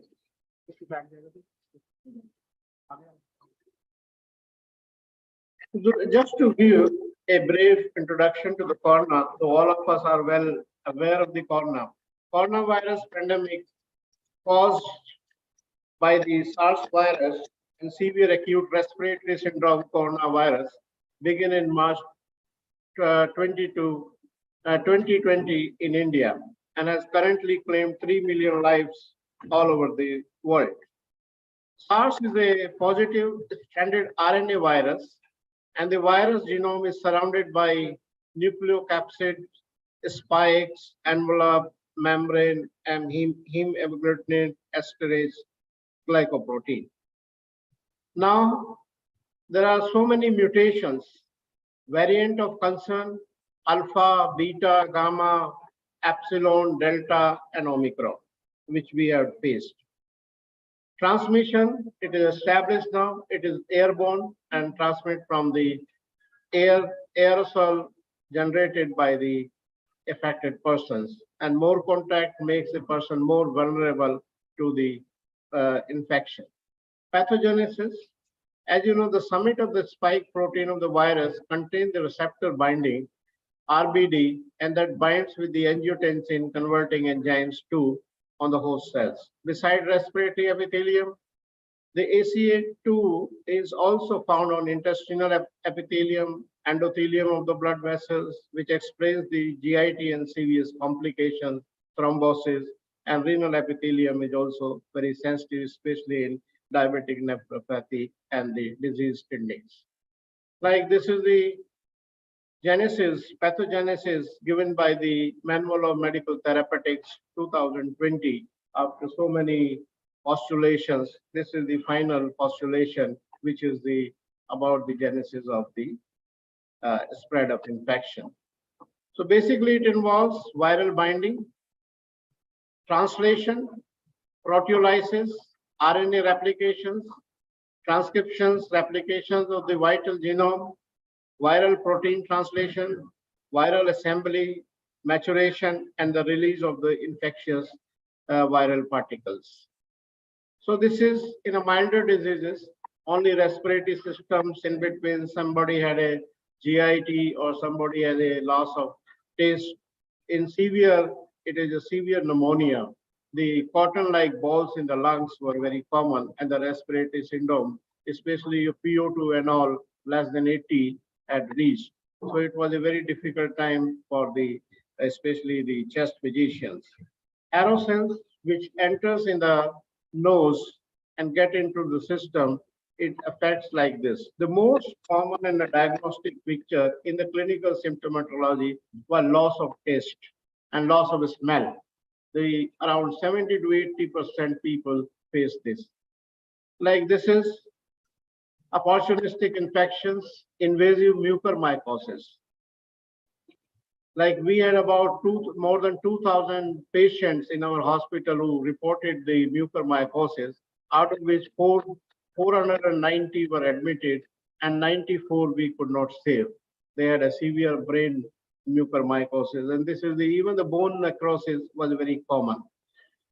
And especially those who were having hyperglycemia, uncontrolled diabetes were more prone and very difficult, and it was a fast spreading. At AIMS, 2,000 were admitted, 94 died because of mucormycosis. The CNS complications were 20%, ocular 56%, and out of, you can say, 191 out of 2,000 had a comorbidities in one form or another. Candida was another, and actinomycosis was a third opportunistic infection. Then was the myocarditis. Most of the people, around 90% and more, were having tachycardia. Tachycardia was the most complained, you can say, in ECG, and it continued up to 3 months in many patients after the COVID episode. So this is just showing how the myocarditis happened. The first phase, I would say, of the COVID was a stage of phobia, panic, and mania. Everybody was afraid, even the medical profession. Judiciary closed down their business, were all sitting in the houses. Politicians stopped the meetings. Only doctors and police were on the forefront, right? All system had stopped working. So our health workers, frontline health workers, even the medical colleges were closed, only the frontline workers were coming. And most of the people were given leave for work from the home. Second phase was a very deadly phase, in which the fatality was very high, because we were managing the disposal of dead also. So we had about 40 to 50 bodies per day, and we were allotted 3 crematoriums. So in one day, because one body is consumed in 2 hours. So maximum one could accommodate 12 bodies, one crematorium. Even wooden planks were short. So now we took the help of the electrical cremation, and even the gas chambers were used. Third is the milder and still going on. So many cases are reported all over the country now also. Total cases, the death, 6,503,000 as per the current meter, and in death in Delhi was about 26,499 due to COVID. Highest states affected in India: Kerala 71,000, Karnataka 40,000 plus, and Tamil Nadu 38,000 plus. Like now I talk of the experience at AIMS. We divided our hospital into the 5 segments. We have a trauma centers, so we converted trauma center into the COVID center, dedicated COVID center, and stored the trauma facilities which were shifted to the main casualty. Then Cancer Institute, Jhajjar, where we had about 700 beds, so 550 beds we had allotted to the COVID only. The main AIMS, we had a private ward and a intensive care unit, which were accommodated about 100 patients. The burns and plastic unit, which we have created new, 80-bed hospital was created there. So this was in total, we were catering about 900 people, and there was a shortage of the beds. Even our relatives could not get admitted because there was shortage of bed. Oxygen supply was limited. So it was a very tough time, but somehow our oxygen supply could not be interrupted because we had a continuous supply from the Panipat. we had managed because it was in Jajjar, and from Jajjar we used to take this. Like at our center, we got in 20, we got 346 bodies, but in 21 you see 1,520 dead bodies were brought to our JPN trauma mortuary, which was a dedicated COVID mortuary in all COVID positive. In 22, up to now, we have 460, but only 10 people are the COVID positive. So as I told you, our director had a very good organizing capacity and organized the meetings in the early mornings from 8 to 9 o'clock. We all were there in the auditorium, and all people responsible for the different jobs had to give update every day. So we have the update about the patient, bed position, condition, improvement in the treatment, new treatment modalities which are being, you can say, are brought to the knowledge. So Delhi positive rate, I have told you. The second positive rate, we had a little analysis, like a presentation about the COVID. Like we had the first of in the April 422 dead bodies, COVID positive deaths, and in May we got 532, and males mainly majority 66%, and the females 33% were the female. So you see, the January 89 bodies, February 33 bodies, March 21 bodies, April 4,024, and May 534 bodies we had for now. Age, no age group was spared, but 30 to, you can say, 70 years of age, people had a tough time. The majority people who died between 30 to 60 years of age. The maximum number in 50 to 60 years of age, because most of them had a little comorbidities, and fat people had a more severity rather than the lean people. So this was their trauma center, 225 bodies, and from the rest of the institute, we have 631 bodies like this. Those people who died within 1 day, 277. Those who died within 1 to 7 days, 418 maximum, and 8 to 14 days, 176. And rest were those who had complications, renal failure, or dialysis. They survived a little more. The urgent requirement of the HERS van shortage was there, because we had only one dedicated HERS van, so we requested to purchase more HERS van for the many centers. And as I told you, age group affected 30 to 60. The problem area was handling cases in emergency management, because our emergency was built up in 1955. So according to the need and according to the requirement, this was a very short space. So we are planning to have a new emergency block in future. Information to relative are also very sensitive area, because in some cases all relatives were admitted in the hospital. Nobody was coming up to see the patient or take up the responsibility. So in those cases, involving the police and the relatives and the area SDM, because it was infectious diseases, the confidentiality clause does not work.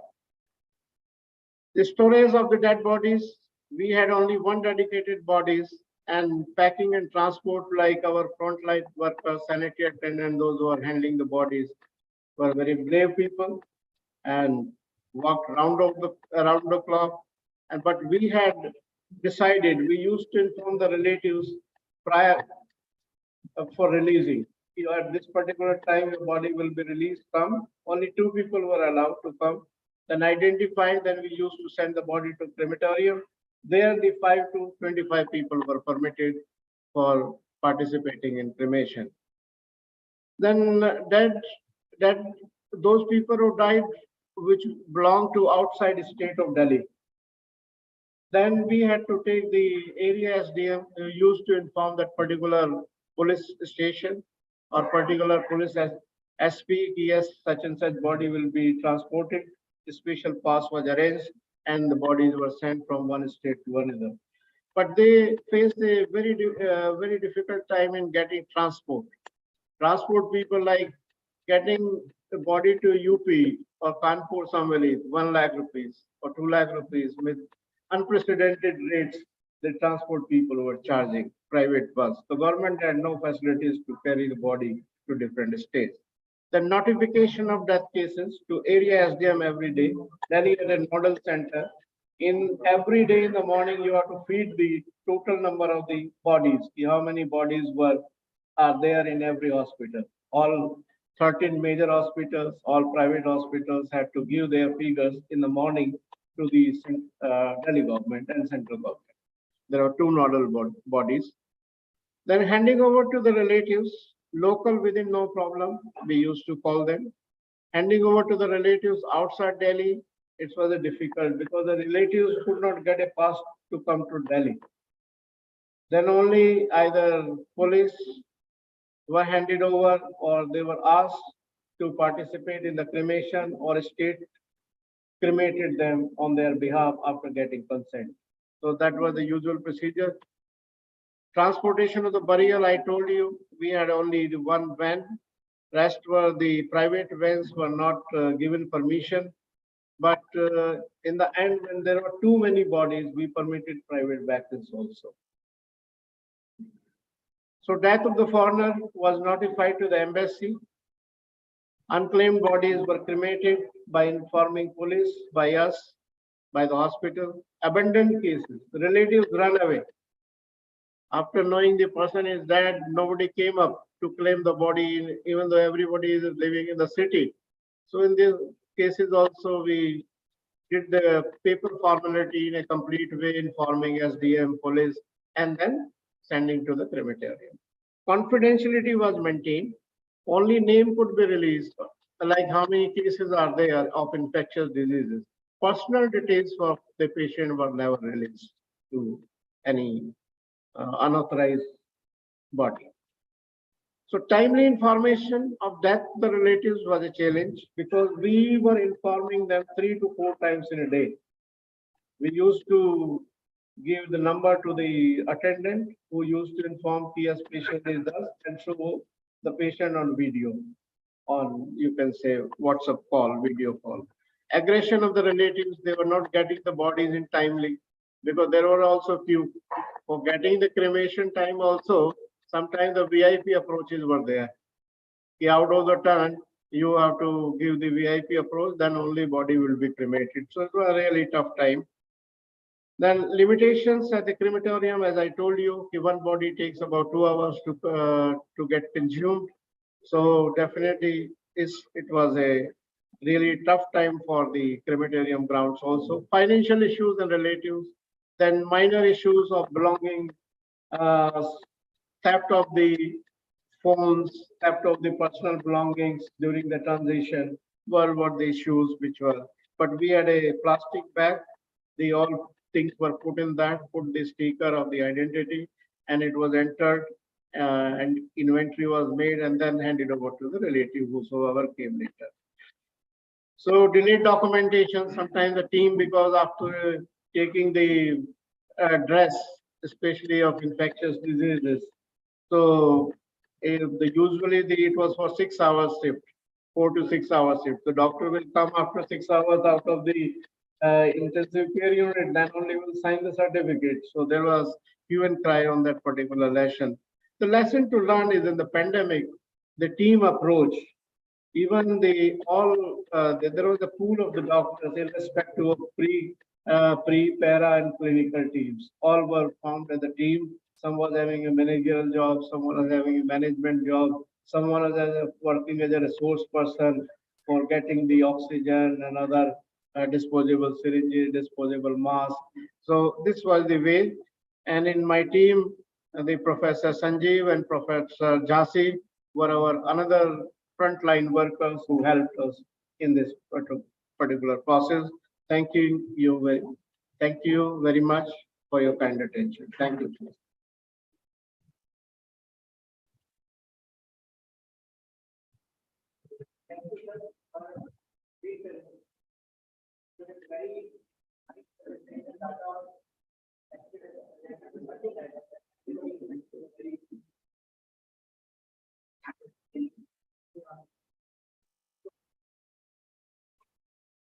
Sir, thank you very much. Here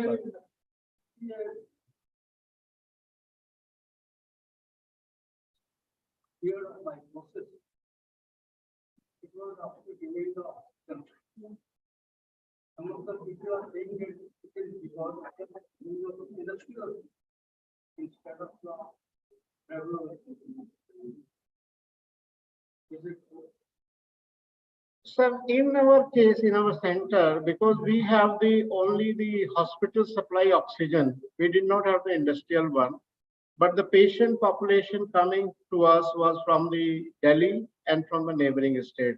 So before that, what treatment they were given, we were not aware of that.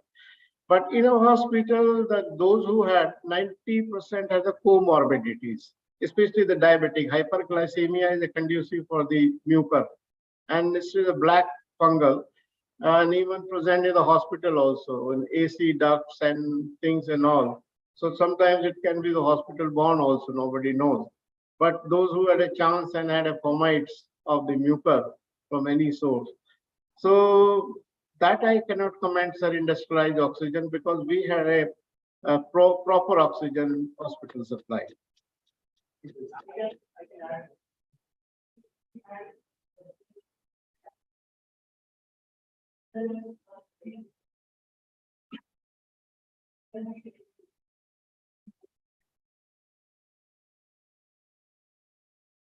Thank you, sir.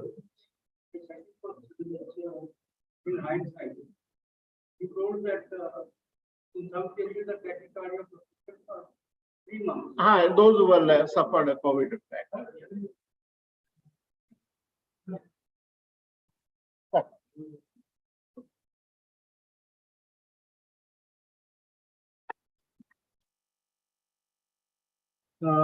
He told us that the tachycardia in cases persisted up to 3 months in some cases.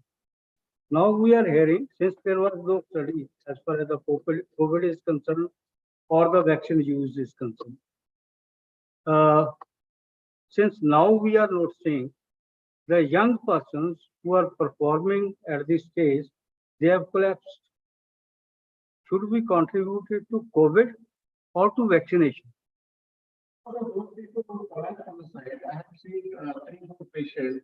One was like 28 years boy, and who came to the casualty with dyspnea, and suddenly within 5 minutes he collapsed.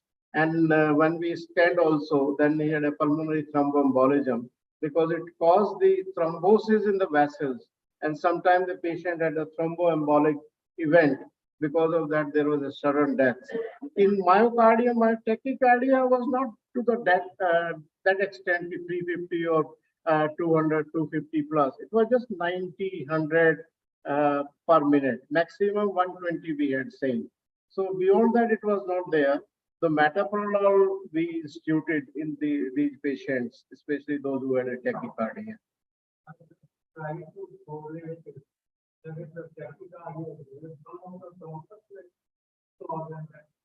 Quite possible, sir. You are right. Agree.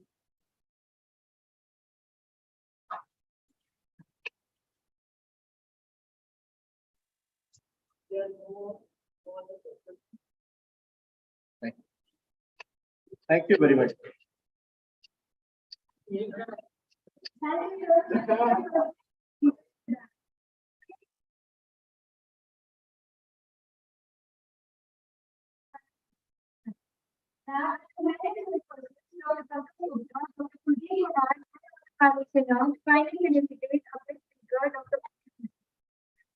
Please give a huge round of applause.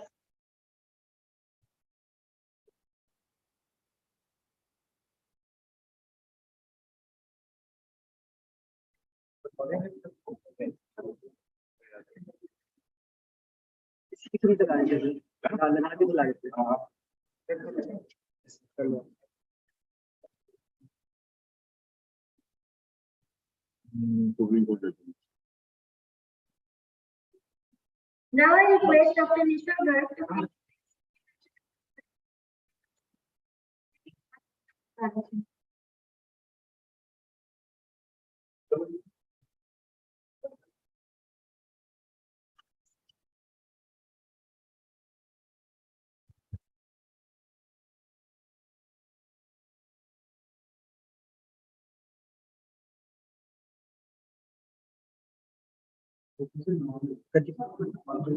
हो गया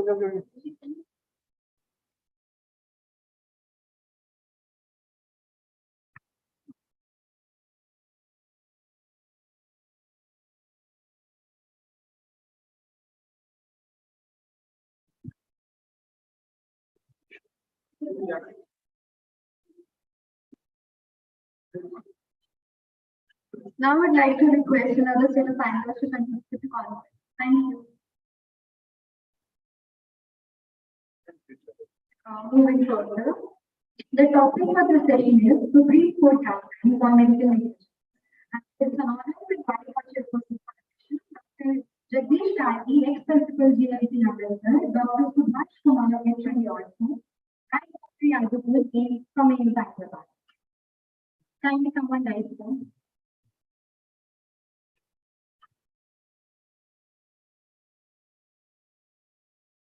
And the speaker for this session will be Dr. Jagdish, the family professor and GMC Chamba.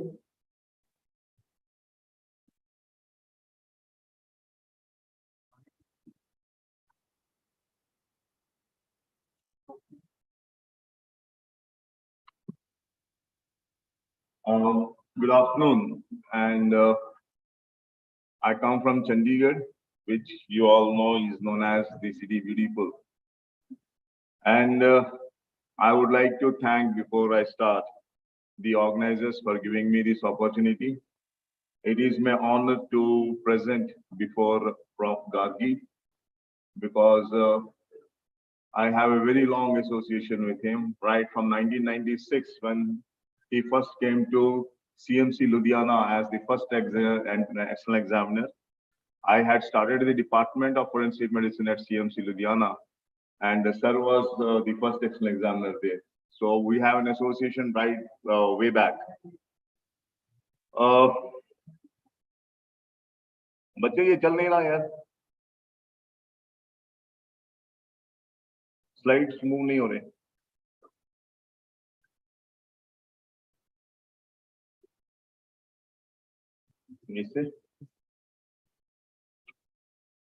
I'm going to talk about the Supreme Court judgments on negligence. We all know the various judgments of Supreme Court, but I'm just going to give you a recourse on the whole thing.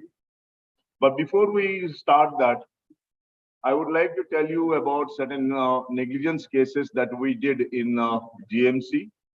This was one of the thesis work of my student. We did a study on medical negligence cases decided by State Consumer Disputes Redressal Commission of Chandigarh, Punjab and Haryana. And this is what we found out, that in most of the cases, it was a single specialty that was involved in litigations. Most of the cases were surgical cases, particularly surgery, followed by gynecology and then orthopedics. The reason for this is simple. You perform a surgery and there is a drastic result. You either get the desired result or you don't get. And the moment you don't get a result, you can always go in for negligence by the doctors. Whereas in radiology, medicine and others, it's an ongoing process, it's a long process, and therefore the allegations of negligence in that case are less. Males and females almost same, that is the doctors. Most of the complaints were made by self, followed by husband, and then the rest. Rural-urban background was 2:3. As per the defendants, that is the doctors, most of the doctors against whom litigations were made were males. And the most hospitals or institutions were self-owned, followed by corporate, and then by government. Now, as you all know, as per the decision of the Honorable Supreme Court, dated 7th December 2021, a government doctor is not covered under the ambit of Consumer Protection Act 1986. This is the latest. Nivedita Singh versus Dr. Asha Bharti and others, Civil Appeal number 103. And this decision was in 2021, wherein the Supreme Court said, Honorable Supreme Court said that now government doctors do not come under the purview of the Consumer Protection Act. And as you can see, most of the doctors who had taken self-indemnity insurance were private.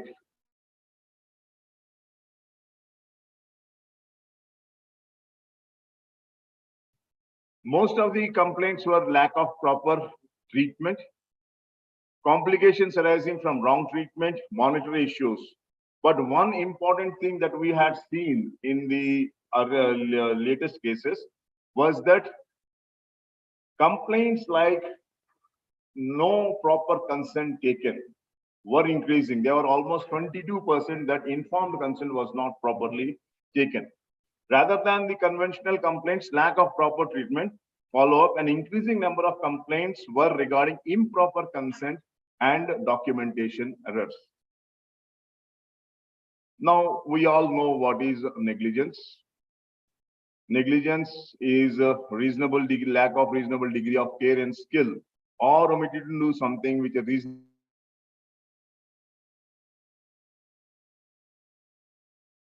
have done in the given circumstances. This is as back as 1856. Justice Baron Alderson had given this definition of negligence. Now, one important duty that has been cast on the medical professionals is duty of carefulness. You have to be careful. It has been imposed in the strictest sense by the society on medical profession.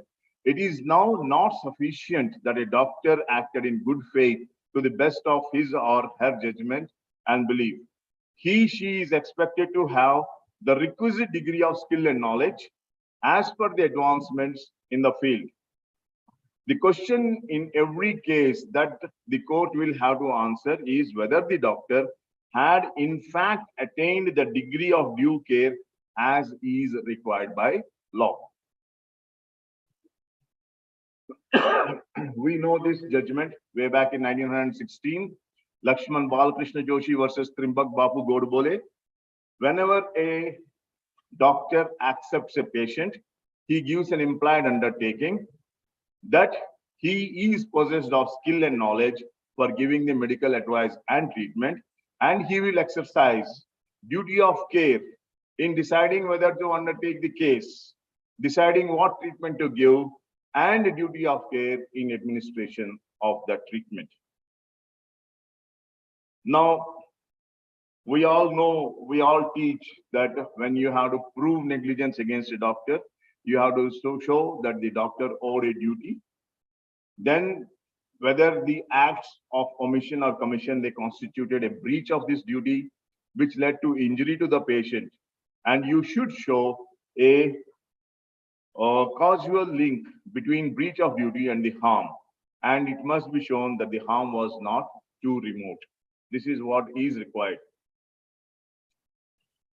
Now, the proof that the doctor gives is that he possessed the such skill and knowledge as by any ordinary man practicing the profession.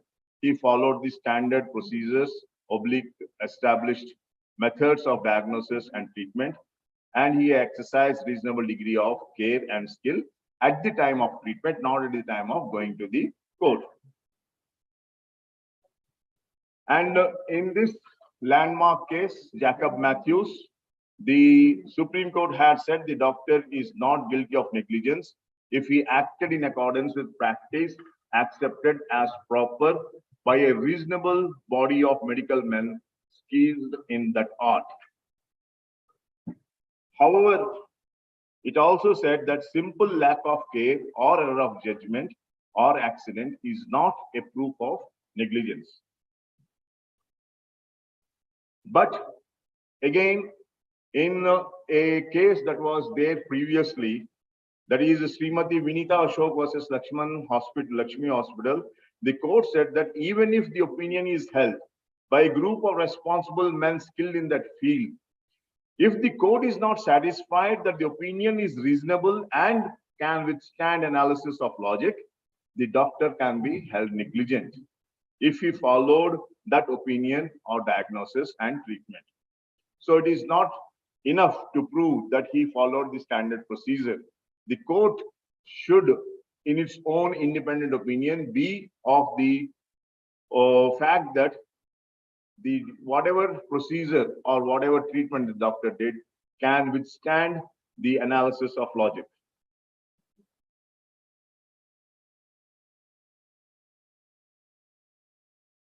Now, deviation from normal practice is also not necessary to prove as an evidence of negligence, because in Jacob Matthews, the Honorable Court said to establish liability on the basis it must be shown that there is a usual and normal practice.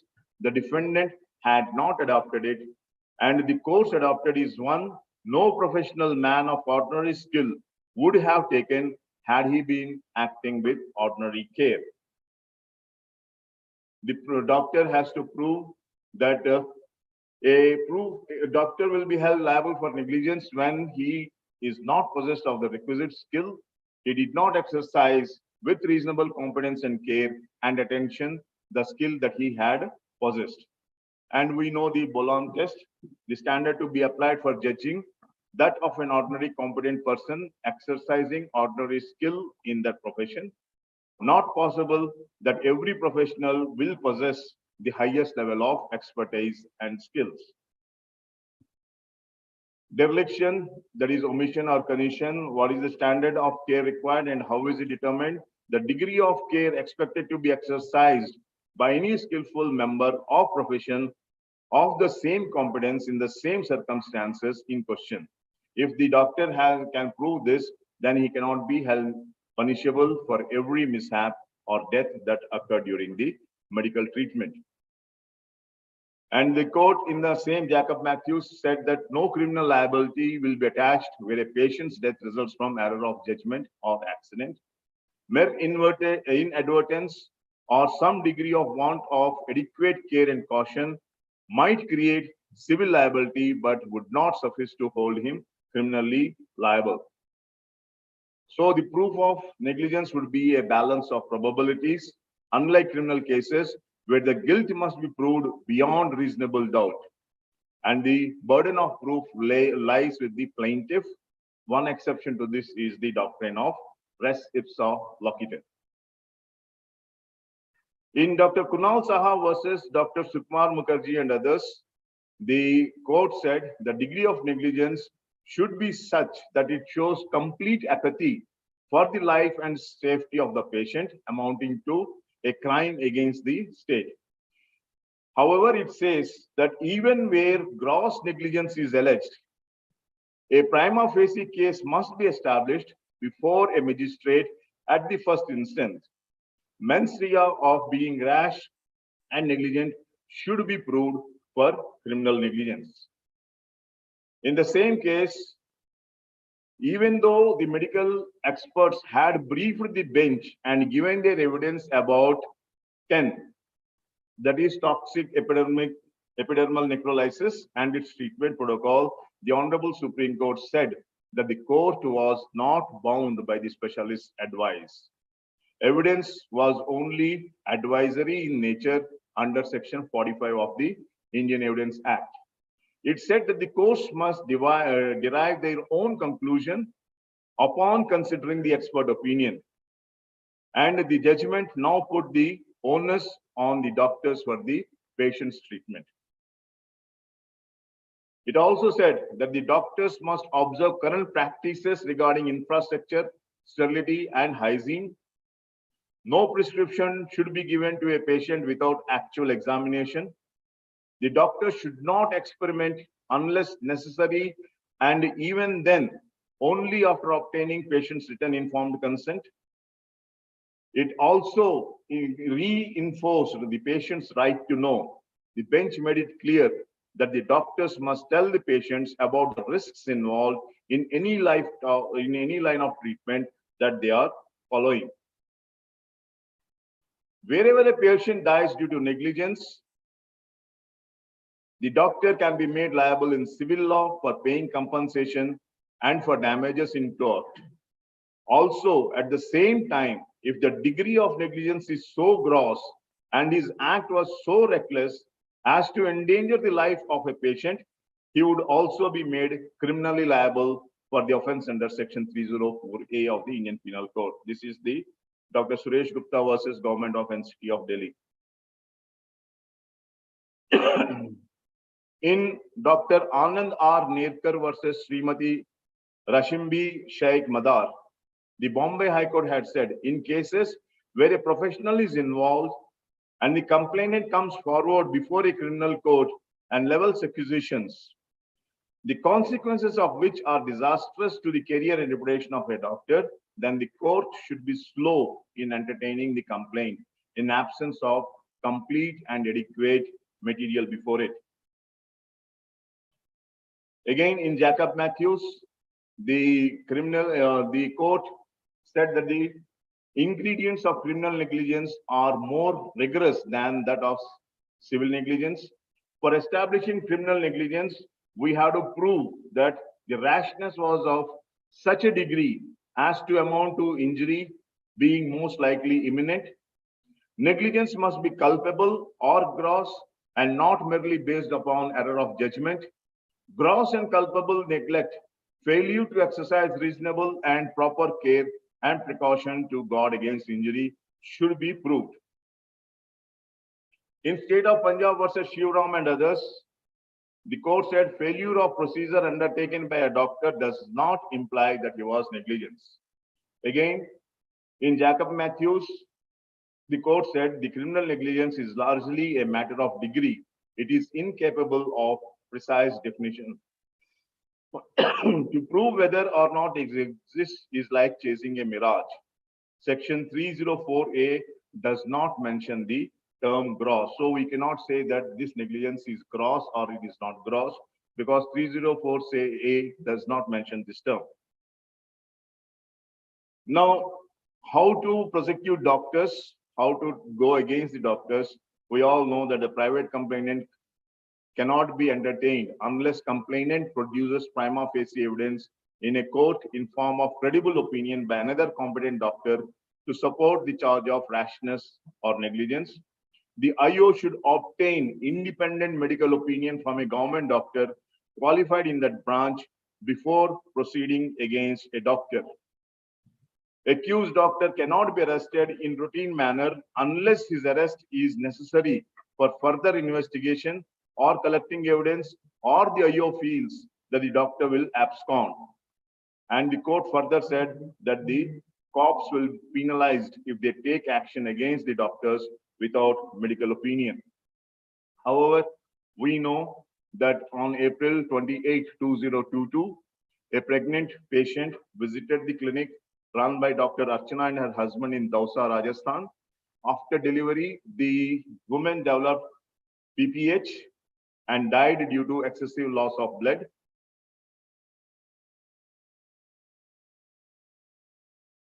The doctor under section 302 of the IPC. Because of the charge of murder, the woman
मैंने कोई गलती नहीं की है,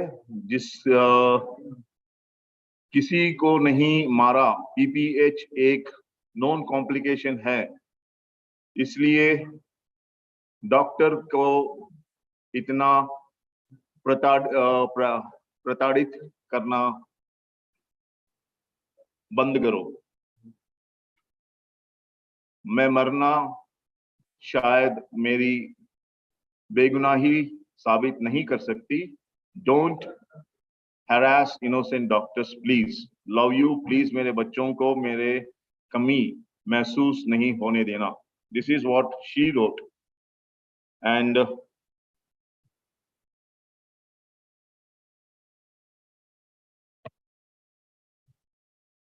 now, when you have deaths as MLCs, deaths occurring during a short period after surgical or diagnostic procedure or anesthesia or related to any of these, they may be subjected to a medical legal investigation.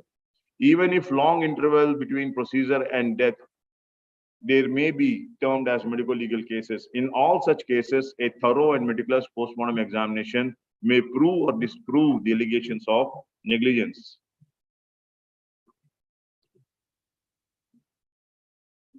Now, this is the one of the grave stones. Evan Jones, Deputy Commissioner of Police, beloved father of Margaret, Monica, and Minnie, husband of so-and-so, died on 20th June 2001 due to the negligence of Sujata Bala Hospital, Dr. Chawla of Nasik. This is the tombstone that has been put on the doctors. Now, as per the latest cases of the Honorable Supreme Court, now Bolam test is not a standard test. The Honorable Supreme Court has said that to follow Bolam, it means that we are bringing down the level of healthcare. And it says Bolam test is inconsistent with the right to life. And therefore, it should not be taken as such. And Bolam test should only be used in those cases where there is very little amount of negligence by the doctors. In all other cases, Bolam test should not be applied as it is not consistent with the life of the person. So this is all about the medical negligence that we have come to know about the from the Honorable Supreme Court of India. Thank you.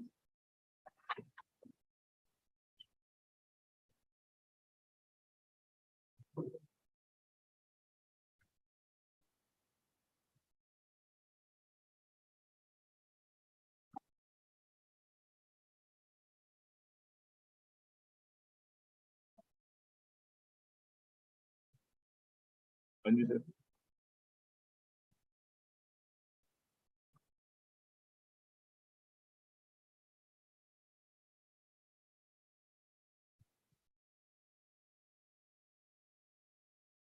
Why not the person?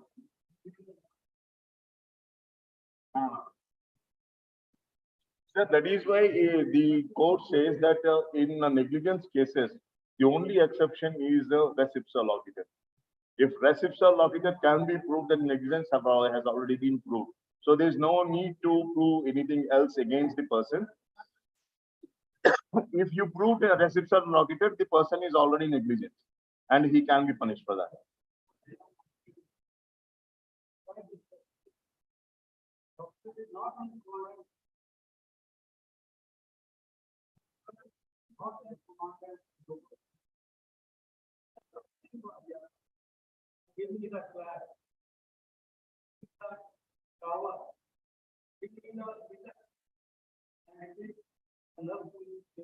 So there have been number of judgments on this.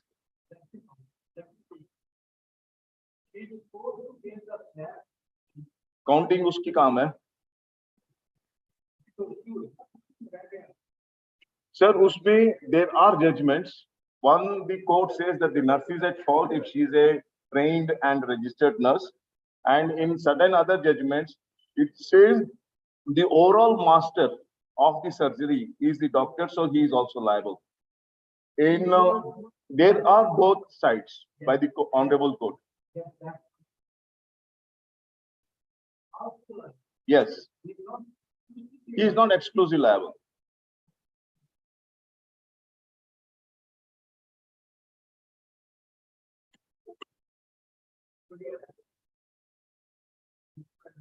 Thank you, sir.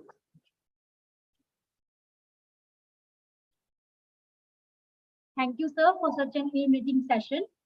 Now we would like to facilitate our guest speaker, Dr. Harish Sari, Professor and Head GMC Chandigarh, by the chairperson, Dr. Jagdish Kargi, and Dr. Subhash Kumar, and Dr. Yadukul. So please come on stage and facilitate our guest speaker.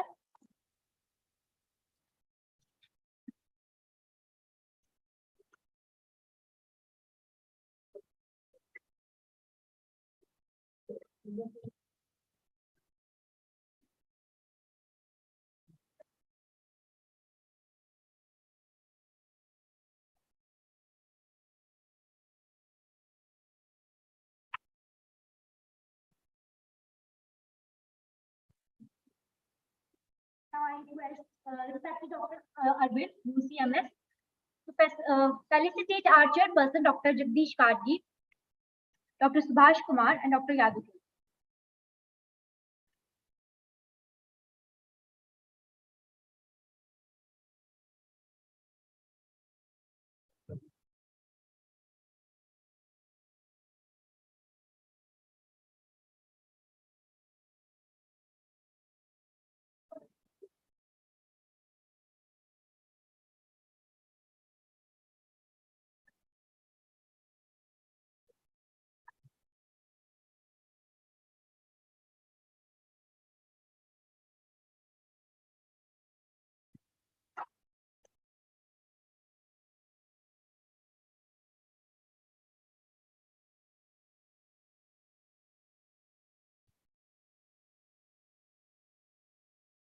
Thank you, everyone.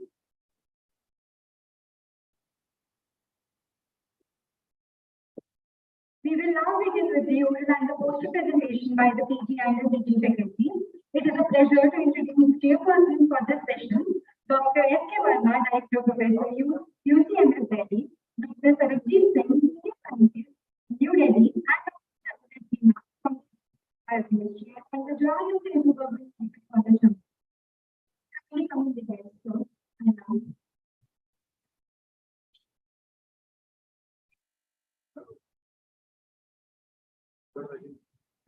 Dr. Rajna. Ma'am, kindly come on the dais.